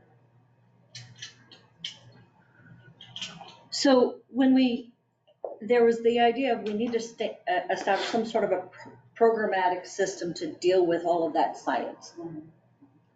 And that more readily sits at a scientific institution than it does at a nonprofit. I think you guys would agree. Just your access to resources there makes it much more suitable for that to sit there. Whereas when we think about a programmatic need for the navigators, for the people that run around, do all that sort of stuff, as David has made the case with this, is that if you're going to work with, say, Family Forest Carbon Program, there's a bunch of benefits there of having a nonprofit engage in that space, especially a nonprofit made of other small forest landowners, so that they could do this kind of outreach. And WFFA is an example of that. We do a bunch of neighbor helping neighbor. I'm not saying that WFFA is the vehicle. I'm not convinced that it is, but something that rolls out and links into that community is probably more of a vehicle, because WFFA is not focused on carbon. They're focused on a bunch of other things, and this vehicle would be focused on carbon. So that's different. You gotta build the vehicle first. You gotta have the vehicle before you have any community conversations, because I know all my neighboring landowners. I'm sorry for jumping in here, but they kind of got me just then. I have nothing to talk to them about. It's like, we need to fund the technicians so we can fine tune the data that goes in to what your delta will be if you're gonna be paid for some kind of additionality. But what am I gonna talk to them about? What I'd like to see is like if I have to do a forest harvest, I know I can go to the DNR. I can talk to people there in the office and they can describe to me what I'm supposed to do to fill out my forest practice application. It's there. We have agencies available that actually work with forest landowners like ourselves. The same vehicle for taking people to, that help you get a forest practice permit can do the same thing for somebody applying for, carbon credits. And then you can kind of, you can sit with wherever this office is, maybe it's the DNR, a branch office, or WFFA, a branch, something that's independent. Oh, I'm interested in this, I can go talk to this person, maybe at a desk, or they can come out, but I think just say, okay, let's just plug that data in. You talked about putting a polygon together for your property based on the sophisticated data we're getting right now. They can say whether here's what it looks like, this is the process you go through. That's the help we need, and it's possible, but I have nothing to talk to my landowners about right now. I'm president of my local chapter, the WFFA. I can say we're having these meetings right now, but also, how can we look into that, Ken? Well, I don't know. There's nothing we have to talk about. And we have an office, 2 or 3 people funded by Microsoft, some of these philanthropists. That'd give me something to chat about. Well, I think, and that's where you need to go is you have somebody that sets up this structure, because you have to appreciate, WFFA is mostly made up of volunteers. They're not going to volunteer to do all this work. We're talking a massive amount of effort to stand up a program. Well, that's where the funding came in. What's the money for? Yeah. Well, there it is. And then here's your, the forcematch.org idea, this idea of how do you match willing people that are willing to engage in that conversation of what does it look like if I don't have any heirs? Yeah, so the bigger conversation is succession planning with options, and this kind of match.com thing is just one option that we were playing with to start thinking about how else do you approach this, and land trust, which Ken and I will talk about as well sometime. I think what's interesting about that particular conversation is we had exactly the same conversation after the WSU event last fall. Andy Perleyberg, who's been doing outreach to landowners for, 25 years probably, and he said, what's happening is there's a tsunami coming in. We're not really looking at it. We needed to put more energy into succession. He was seeing that everywhere he looked. And he's been at it for 25 years, so he knows. And they have a workshop, succession planning.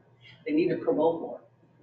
Well, that comes down to money always. Yeah, they have money, so we can. Yeah. So there's the idea of how do you build out a structure like that, and what would that look like? Is that low-cost loans? Is that, we've had all sorts of discussions about how would you move and create that as an opportunity. One of them that ties into this building and providing this navigator service, and that really came out of Guy's work, Guy's conversation, and the conversations around, well, what is a navigator service anyways? And it's almost like, how do you navigate all the things that are already out there? Because there's so many of them. How do I fill out the paperwork?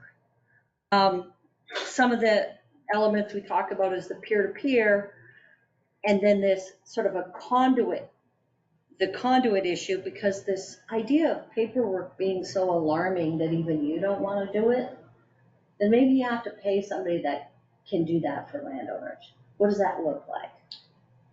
I had my conservation district do it. Yep. Do all conservation districts do that? And the service foresters. Yeah, I found they were helpful. Yeah, they did it for me, yeah. And NRG does it for our members or people who look at us to do a forest management plan or a pre-commercial thing. And I'll also add, to minimize the cost of hiring a forester to do an FPA. Yeah, that was. I called the office once in Castle Rock and up in, I think, is it Peninsula? And over the phone, I got people that were very helpful and they walked me through it. With my wife's help, we got application done at no cost. Yeah, we have regulation assistance forces in every region. That's the vehicle we're talking about. Yeah, for the challenge. So I would argue that the infrastructure is largely already existing. It's just not. It's just, we need to find a way to continue to raise awareness, which hopefully generates more interest that will lead people to investigate, and engage and participate. And prioritize. And yes, Because right now, a service forester's priority is not carbon. And Yeah. there's a regulation assistance forester's priority, so we need to take a look at stepping back and seeing what we want to do to try to. But I think it's multiple things, right? So you're talking about the ability to service a handful of people here, right? We're talking about 218,000 people. So we're talking about a very different scale, and we're talking about a very different focus. So I would say that we need to build what we have, but we also need to build new structures. And what we have is limited, and what we need is a broader set of options, because not everybody's going to want to go to Washington DNR or talk to a service forester. They may want to go talk to a nonprofit because they know somebody there, or they might want to talk to NRG, or they may want to whoever. All I'm saying is one structure is not the answer. It's a range of structures with scalable capacity, because right now we don't have scalable capacity. and I'm saying that if you get too many people offering the same program, it causes confusion. And what people like me and people I know and I talk to and I listen to, we go to the trusted agent, someone else who's done it. But streamlining is super important, but I want to add a bit of context to this particular thing, because it's not about 218,000 people right now. It's about 55 to 75,000 new people coming into this property if people pick the property up. They're brand new. The tech people that I talked to didn't really know where to go, what to do, right? And so that's a brand new population of small horse landowners, not people like you that have been around for a while, right? That can share with their neighbors, like, yeah, no, you need to go here, talk to Ken, or whatever. They don't have any connection. So to me, the scale issue right here in the startup is critical. And if it's not there, you're gonna have people wandering through. And Lost in the woods. I would like to agree with what Bert just said. I do agree, and I'm pretty green with all this, experience. So I respect a lot what you just said, but if, like I say, the DNR for forest practice applications, if there was an office with disinterested, government employee, whoever they are, where you can say, this is the office where you go to with the experts that are 100% dedicated to helping you with applying for, carbon credits. To me, that's the vehicle. And it's how that's designed, I don't know. Let's just say it's a branch of the DNR. I don't know whether it would be DNR. I'm just throwing that out. Maybe DOE. But where you can sit with the person like you can with the forest practice foresters at DNR offices. You can sit at a desk and say, here's my property, and what are you looking at here, Ken? Well, it's talking about carbon credits. Well, let's take a look at that. And they get out the, with the technical baselines that can be created from our experts over here. And then they say, they can kind of do some math and calculations, looking at these 10, 20, 30 comparison lands, and give me a handle on, well, yeah, I don't think you're going to have much luck here. You're already, your delta's not, your additionality is pretty minimal. But we have these, I just think it'd be good. That's the vehicle that a guy like me would be seeking. And that I think this is where the funding can go. And then maybe, that's where we can talk to our neighbors and have our community meetings. Say, we have a new office. We have 15 people that are manning that office. And, you can go talk to that office. Right now, we only have an office in Olympia, but, within a couple of weeks, we can send our representative up here. We got to keep it simple, stupid. And for that reason, I would limit the organizations out of the blocks, at least that can work through. Because there may be people, different organizations can send people to this central clearinghouse, but that's forest practice applications. People can help with forest practice applications, but it's the DNR. And I appreciate exactly that, but I'm thinking from the DNR's perspective, say, the workforce needed to do this on the scale that kind of pointing at in terms of the numbers of people that are coming in new and the old ones that haven't even been engaged yet. Because that's a lot of folks, so like, does the DNR have the ability to, the capacity to staff up rapidly and put a program like that? We have the money? Yeah, if you have the money. I agree with what you said, Guy, that, I could talk to my neighbors, and I would have been one of those landowners that would have given you one of those responses. Yeah. I like my neighboring landowners, and if I have something to talk to them about, I'll ring them up. I got all the numbers, and, that's a lot of land. And so I think that. So this corner of the table saying, well, this should be held within the government. And this side of the table saying, well, no, this should be held as a nonprofit. So I think is this about location or is it about something else? Well, let me clarify this. I'm not a big spray proponent, but I found it's hard to get help. I don't work like I used to be able to. I cannot keep up with the Himalayan blackberry and the Scotch. So I got a spray. So guess what? NRCS has a program. DNR has a program. Conservation District has a program. Lewis County Weed Control has a program. You know how much time it takes to sort of, talk to all these 4 entities, see how they compare, which one's the best one, which one takes 15 days to get a permit, and then you're approved. You don't have to wait for a year and see where you fall, like NRCS. That's DNR. They come out, they take a look, you know what, we've got the money, you qualify, and bang, you got it, and 15 days later, I'm able to start. Doesn't pay as much, but I was given a year.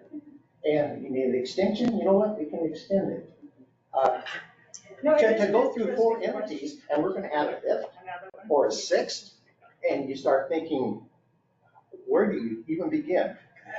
And the funding is a question for me too, like if we're gonna generate some funds from private philanthropists, from large companies, it's better to have one entity that's being created rather than kind of multiple clearinghouses. And look, I'm not a big government guy, but there's a place for getting, it's like a permit, almost like a permit process. Like I have a lot of respect for what, I kind of would defer to whatever he says over what I'm saying. I'm just giving you my perspective from a small landowner's point of view. Yeah. So I guess I would just push back and say, Ken, we're saying we need one office. There are a lot of options out there. You need one office to go to that can show you that, just in your example, well, there's a program at NRCS, here's the pros and cons, there's a program here, there's the pros and cons. Which one fits you the best? If you go to one agency, they're gonna be biased on what their program is. That's just the way it is. So I would say as a landowner, and I am a landowner, so like I have a view as a landowner who's working with NRCS right now. I would love to have had a navigator say to me, hey, in the state of Hawaii, where I'm operating, there's a state program, there's a federal program, right? Or there's multiple federal programs. Which one fits best for what I'm trying to accomplish? A state agency is not going to be able to tell me that, just to be blunt. It may be the answer that I go to, because that fits the best for me, or NRCS may be the best for me, but I think you need somebody who can navigate what all the options are. Because me as a landowner, I want a choice of options. I want to know what are my options, what are the pros and cons, and I want somebody who's unbiased helping me navigate that path to where the right place is. Aren't we going to be looking at the same data though? Isn't that part of what we're all up to? Not just, so the base that we're talking about a baseline, dynamic baseline. Yeah, but you're talking about a very small, as I laid it out, there's a regulated carbon market that will use that. There's a voluntary carbon market or a range of voluntary carbon markets. And then there's an incentive program. I, as a landowner, don't want to participate in the carbon program. So you need somebody that has a broader perspective, in my viewpoint, that understands all that information. And to help a landowner navigate to the right pathway for them. Maybe you will do a carbon program, maybe you will want an incentive to do something that will get carbon focused. Yeah, I think that's a pretty balanced statement, because if you went to a for-profit, they have an incentive to get you going in there. If you have a government agency, no matter who they are, they can only speak to their program that they're gonna do. So a nonprofit, or perhaps some degree of hybrid version of a private version would actually be something that could work in that space. But yeah, because it's all about the interest of the organization. Like, if they have a self-interest, they're gonna shuffle you one way or another. Is it your interest? Or is it my private interest as a business owner to get you to come to my consulting agency so you get the resources? I understand what you're saying, but I can speak from personal experience. Just because you have nonprofit after your name doesn't mean that you don't have a vested interest in serving your client, your customer, the person that comes to you in a direction. There can be an inherent conflict of interest. I'll give you an example. I have belonged more than one organization. There's one where 1% of their annual assets go to administration. There are other nonprofits, over 60% go to administration. Yeah. They are legal financial fraud. You can go to Vanguard Navigator, and there are others that will tell you how much of the money they take in every year as a nonprofit goes to administration.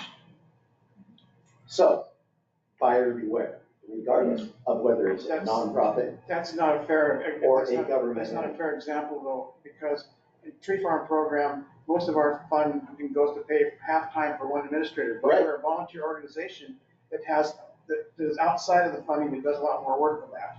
That's true. And so you can't go, just look at the money specifically. But we, I guess it's getting late in the day. Yeah. And We have another half hour that I'm willing to dedicate to this today. We only have a couple more things in here. One of the things that we wanted to talk about that's in the report is building out this conduit for connecting people to those who can get the work done. And I have in here this interesting, it's called the US Rake Force model. US Rake Force is a non-profit, well, he's got some label, public benefit corp or something like that. Does that sound right? yeah, there's public benefit corps. He's a public benefit corp. They're called corporations. Yeah. So I ran into Jake at US Rake Force when we went through that whole biochar exercise and story. Very interesting character. His whole focus is how do we do these improvements on the land, and what he's done is created this workforce of veterans.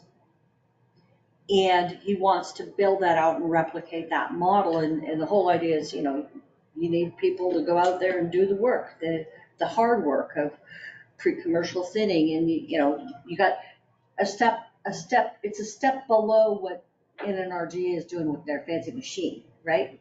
It's the lower tech stuff where the fancy machine is not viable. And so they're coming in and clearing out all this stuff and creating that environment. And the thing about that is they're both doing the service that the small landowner needs, but they're also employing veterans. And their whole focus there is kind of like an AmeriCorps, but if you look at AmeriCorps, they offer you $12 an hour, and these guys would say it's got to be a living wage.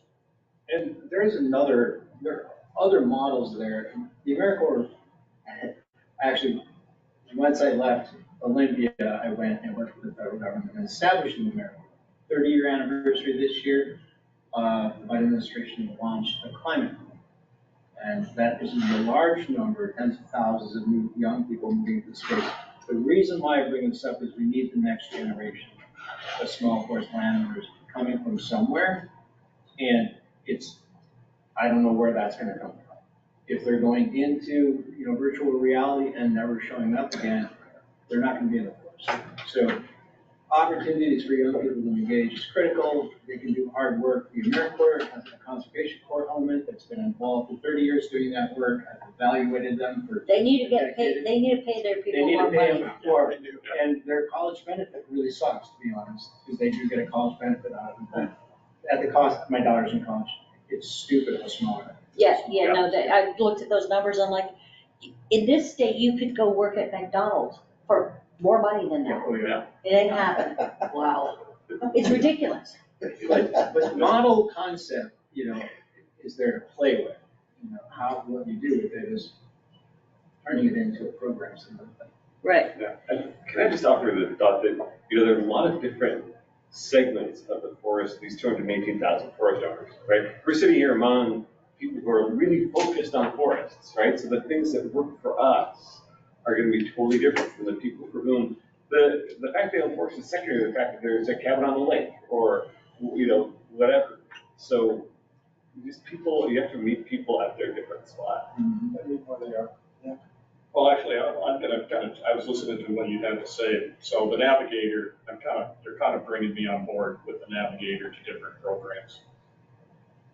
I mean, it's just. We knew we'd wear you down. I know, that's why. I added my asterisk to my comment. But I mean, it's one pathway, and there is no right answer, because I think you're right, Seth. I mean, we are looking at it from our perspective as pretty sophisticated landowners that know what we need to do out there. Like, you need to spray your blackberry and your whatever, other invasives that you have out there. Scotch. Because you actually know what they look like, right? A lot of I know more than what they look like, David. Yeah, but to your point, Seth, I wish I didn't know landowners what that think they that's a pretty bush. Yeah. Right? I've seen this in my, right? We don't know our neighbors. Let me go back to my What are we going to make thesis. sand out of, Correct me, Tammy, Elaine, if I get this wrong. 1999, we had the big legislation. In that, we created the state, the small forest landowners office, to meet the needs of small forest landowners. And we have an advisory board. John, do you sit on it? He's the chair. Okay, so, if they're not representing us, if they have a hidden agenda, John's there to tell them, hey, you're not representing us. So this whole thesis that you can't trust the government, I'm sorry. I feel like I need to come to the defense of the organization that was created by the legislature to serve our needs. And we have an advisory board that will tell them if they're not. But Mark, you have to appreciate that they work in an agency that has an elected head and a budget that goes like this. Yeah, they do. They had a reasonable budget the first however many, until 2008. They went to what, 2 people? In the For- office. Yeah. 2 people for how many years? Oh, gosh. 5 or 6, 10 years. 10 years. 2 people in the whole bloody state Yep. for a decade. And then they get a new commissioner. She gets it. We got people coming out of our eyeballs, and it's perfect. And now we're gonna have a new commission. And so we don't And we know. don't know. We don't know what's gonna happen. Well, Yeah. And so it's not that we don't have the enabling legislation, it's really at the whim of whoever's at the helm of that organization. Every 4 years, potentially. Yeah, well, and it's not a matter of whether we trust or don't trust the state or federal agency. It's also, when you look at the funding mechanism, that we need to be able to do the things that he was talking about. We need to create a public-private partnership. And if we're going to pull Microsoft or Costco or Amazon or other dollars to the table, they're not going to give it to DNR. I'm sorry, that's just not going to happen. Okay. But there needs to be a very close relationship with the small landowner office, and there needs to be a cooperative approach to these things. Mm-hmm. Just like Luke's work. I mean, he's at UW, but he's soft money. He's kind of part of government. He's kind of not part of government. So it's a quasi government private sector initiative. And I think that's really what we need here, because we need long-term stability of funding. And so we're not at the whims, right, of these every 4-year election processes. We need a stable set of funding for these activities. UW, or whatever you turn out, you need a stable long-term supply of money.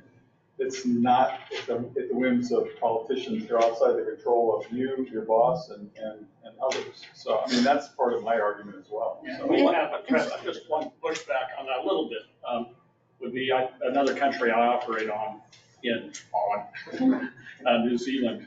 It's all run through the government. I think, it's a very, very sophisticated carbon exchange. They don't deal with the markets. They don't sell the credits themselves, although they do get a bunch of credits themselves just by virtue of the having, the public lands. But the program is 100% designed and set up and run by the government. Every country's different, They but have a maybe that's different where some of ethos there. Pardon me? They have a different relationship with their government down there than we do here. Oh, they're a parliamentary system. Exactly right.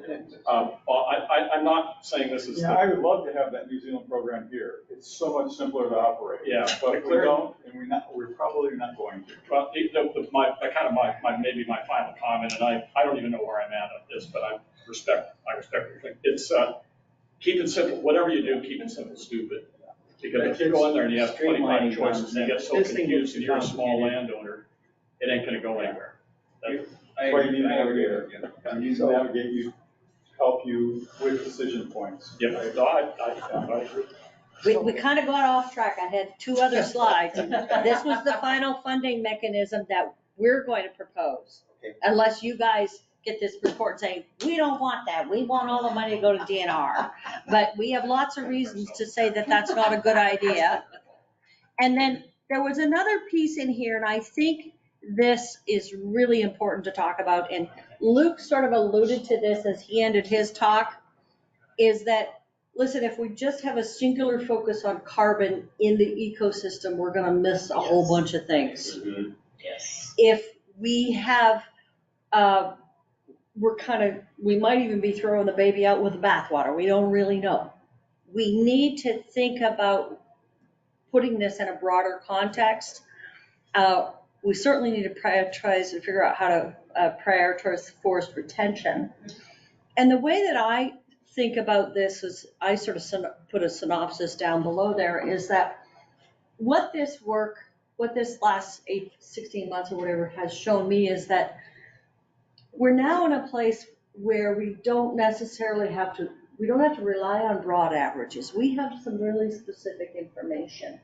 We don't necessarily have to rely on, well, here's my average small landowner. If we can pick up the nuances from this kind of work, we don't even have to rely on the average wood product input or output and leakage problem, because we can calculate it. If we can calculate it, then a whole lot of the issues and fights over, well, should I grow it longer or shouldn't I? Well, this stand you should and that one you shouldn't, for these reasons, and they're driven by biology. It changes that conversation away from, it's gotta be this way, it's gotta be this way, to here's a whole list of possibilities, and we have the data to support your decision-making process. Here's the menu, take a pick. And I really think that's a great approach, and obviously we can have more of a data-driven bias. But if you don't believe in data or don't trust science, if you don't have that kind of relationship with somebody that you can trust that has that access to it, it breaks down right there. And there's some suspicions, of course, in any culture around people who have authority coming from science-educated backgrounds or whatever, or biases. And that's a bit to work through. So the trusted network element that we're talking about is super important. Building relationships. Everybody on roads. Those are trailheads with pathways, and you can get on with somebody else that you trust and go down that pathway together. But without that trusted relationship, getting that far is hard. And I'll say, to the compliment of the DNR, everybody I talked to really had a very warm engagement with them. And was not the only person that they were talking about. And to that point, that relationship is critical. But this public-private connection that I mentioned earlier, I think there's something wrapped up in that you can build greater trust with the two together, not two standing alone. And that partnership there, I think probably make a bigger difference and restore some of the trust we've lost in this country. So I appreciate that comment. I would just add one more thing when we're talking about recommendations to the legislature. So the legislature is going to say, okay, we as a state have set some carbon, reduction goals as a state. And so if we're gonna make some investments, whether it's whatever vehicle we make it in, there's two pathways, right? The pathway of the regulated market and the voluntary market is one pathway. The regulated market basically is offsetting pollution from emitters that are producing more than 25 million metric tons of CO2 a year. But the incentives piece of the program, where you as a landowner are making improvements, and if we can measure those improvements, that goes against the targets that the state has set. So there's a reason why the state, I think there's a good argument we can make to the state legislature why they need to invest in incentive programs, because that investment in small family ownership is going to contribute to helping them achieve their greenhouse gas reduction goals. Absolutely. And so there's two sides of this coin that I think gets lost often in these discussions, right? So the market is one thing, and the credits that are sold in a market to Microsoft don't count against the state's greenhouse gas reduction goals. Okay, so that's a separate activity. That's offsetting the manufacturer or the company's goals, which help overall the environment. But I think one of the biggest opportunities in the near term is really in the incentive space, and the logic behind it in making investments in national work lands and in particularly small forest landowner is so the state can help achieve their targets. And we need all hands on deck to make that happen, honestly, right? I think we need to do that before State Inslee is gone. We need to do that before, well, the Climate Commitment Act is actually even on the hotline right now. But even, I mean, I would maybe, again, this is my optimism, if for whatever reason voters in the state take that down, that's not the end of the conversation about the role carbon's going to play, right? And so. A lot less money. Yeah, well, there could be a lot less money, or maybe something will replace it. I mean, because I think over time, You are optimistic. Yeah. Well, I mean, we have a real issue on our hands. I think most people realize it, and we're just debating about what's the mechanism to solve the problem. That's right. It's not that people aren't recognizing there isn't a problem. I think there's certainly some that would argue there's not a problem, but the majority. But the most of us that live in and operate forest lands, we know it, we see it, we feel it, right? Yeah, I like what you're saying about making it part of the overall commitment for the state to reduce its carbon. Yeah, and so I think that's part of the sales pitch, and we need the data from Luke, right? So this is, again, for us to be able to quantify the impact of our behavior change on the landscape, we need Luke and his team's data. That's why the state should invest in that. Yep. That's why the state should invest in incentives for us as landowners to change our behavior, because it all contributes towards the goal that the state has set that people seem to be generally behind. Right. The mechanism of the legislation is being debated, right?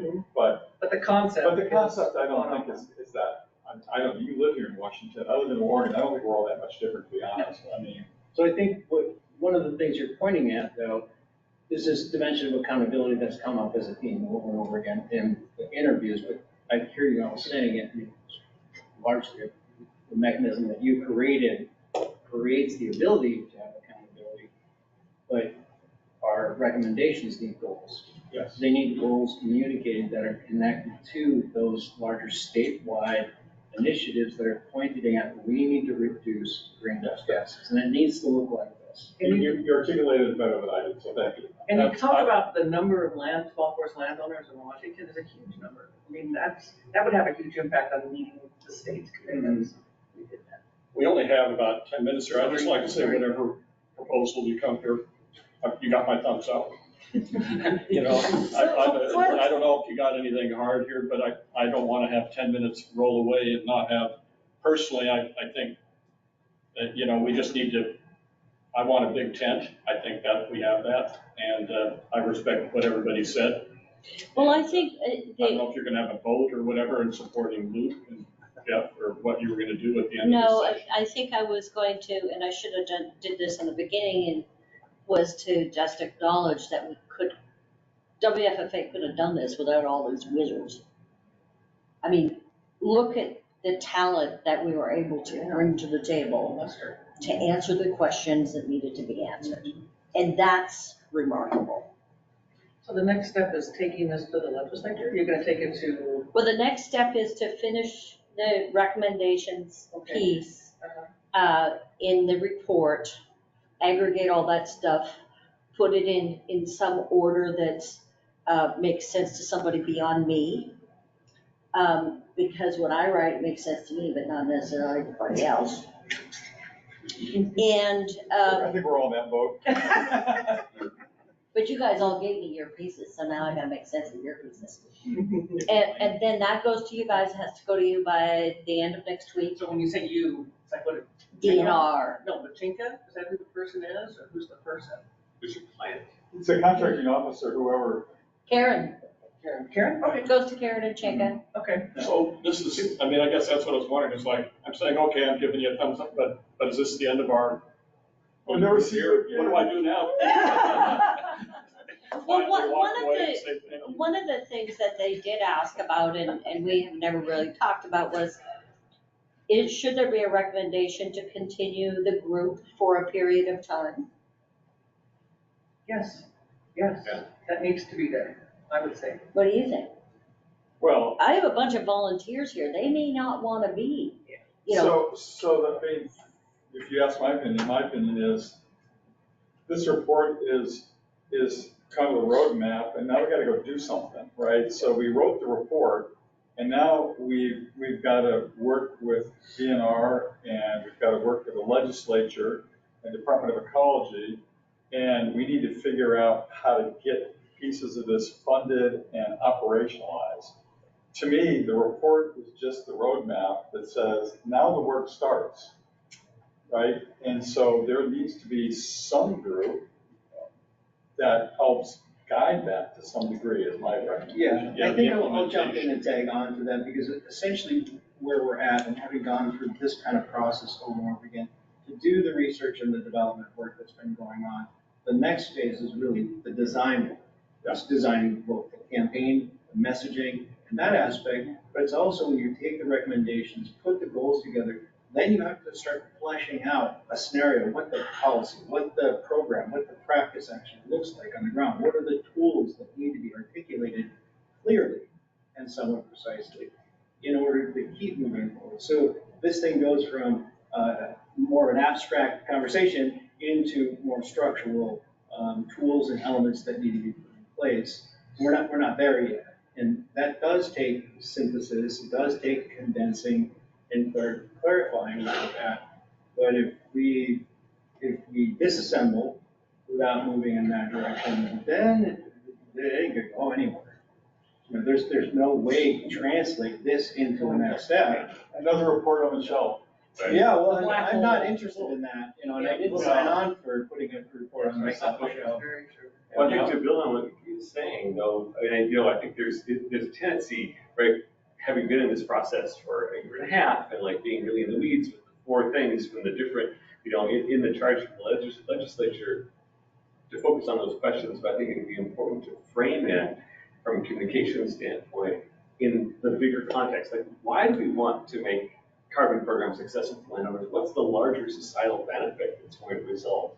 So don't forget to include that high up, because like my social studies teacher always said in high school, don't forget to answer the so what question. But in order to do this work too, I have volunteered all of my life and put a tremendous amount of service out there that this is work, and it doesn't look like to me that this is work that, if not the government, a foundation that has some value in this territory would see this and say, yeah, March, here's some dollars to do that. That's writing another grant and forward there. But I don't know how else this happens. How does this get funding? I'm sure we're at the end of the budget, so. Well, end of the budget, end of the contract, end of everything. End of the due date for the report, but the next steps begin. You start knocking on doors to philanthropists, you start writing proposals to get funding. I mean, ideally, if we'd had that forest landowner support grant, that would have bridged us. Yeah. We could have started right now. Well, we didn't get it. Yeah. And there was only so many hours in a day to try to get some more. Now, there are some other opportunities to put forth grants. We tried another one that was specific to biochar. Didn't get that one either. But I think that, we're at a stage where a couple of little proposals, boom, boom, boom, to different entities, who might shake some money out of somewhere. Right, it seems like you're at that point of gifts and donations are in the first line of approaches, but using that to write a grant, leveraging those dollars to write a grant is going to be the ask. And I don't know if you ever asked members for anything like that, but now's the time, to get some buy-in from multiple parties, provide something of a commitment. I think the legislature needs to step up and fund it. I think agree, with the absolutely, absence, 100%. the absence of that is going to be the death of this. And here's the reason why. We could go through and develop the best system for doing this. We could have absolutely the best predictions of anybody's doing remotely sense anything. We could come up with an entirely new protocol for how to utilize what we've developed, whether it's using plot-based or whether it's an area-based approach. We could come up with an interface and all of this kind of stuff.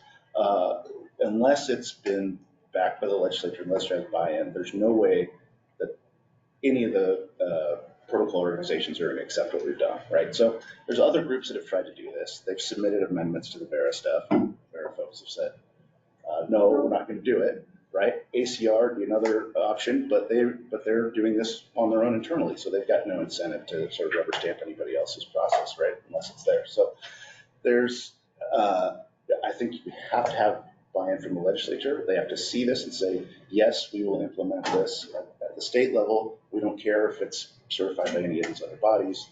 It works here in Washington, it works for us. So I'd just be concerned about cobbling together funding to try and keep this stuff going forward, knowing that there's going to be barriers to getting any of these other organizations to rubber stamp the protocol. And you can really So sell how this do we as get a the benefit to the legislature people to of do it? Washington State. Yes, Without question. That's how you for say sure. it. And there's other pieces too. I mean, like, as Maureen showed, I mean, the substitution was the absolute biggest piece, right? So that's got to be in there, and that's huge. If that's not acknowledged, there's going to be problems. I completely agree, Luke. I think, but getting enough dollars in the channel to push the campaign to get to the legislature and move that forward, that takes a lot of energy. Yeah. Well, how do we get the legislature to fund it? Yes. Yeah. We write propose a bill, and we take it through the process. Yeah. So in some magic world, we might get it through by next April, funded by next July, by some magic process. Usually it takes 2 years, and it probably will, because we have, I would bet about 50% of the people in the legislature are gonna be new, and they won't even know how to find the bathroom. You're right. So do right skills. But the committee chairs will be there. No, the committee chairs are all changing. They will have been. Well, our organization wrote it. Part of my former employee at Sammy's. and if you find a legislator that's sympathetic to your ask, Okay, we gotta wrap up. Any questions from the online group that we never acknowledged? Anybody left? Maureen is left. UW is left. Jordan is still muted for some reason. Poor Jordan. Oh. I don't know. Walked away. People have walked away. Well, thank you all for attending. It was super. So the next step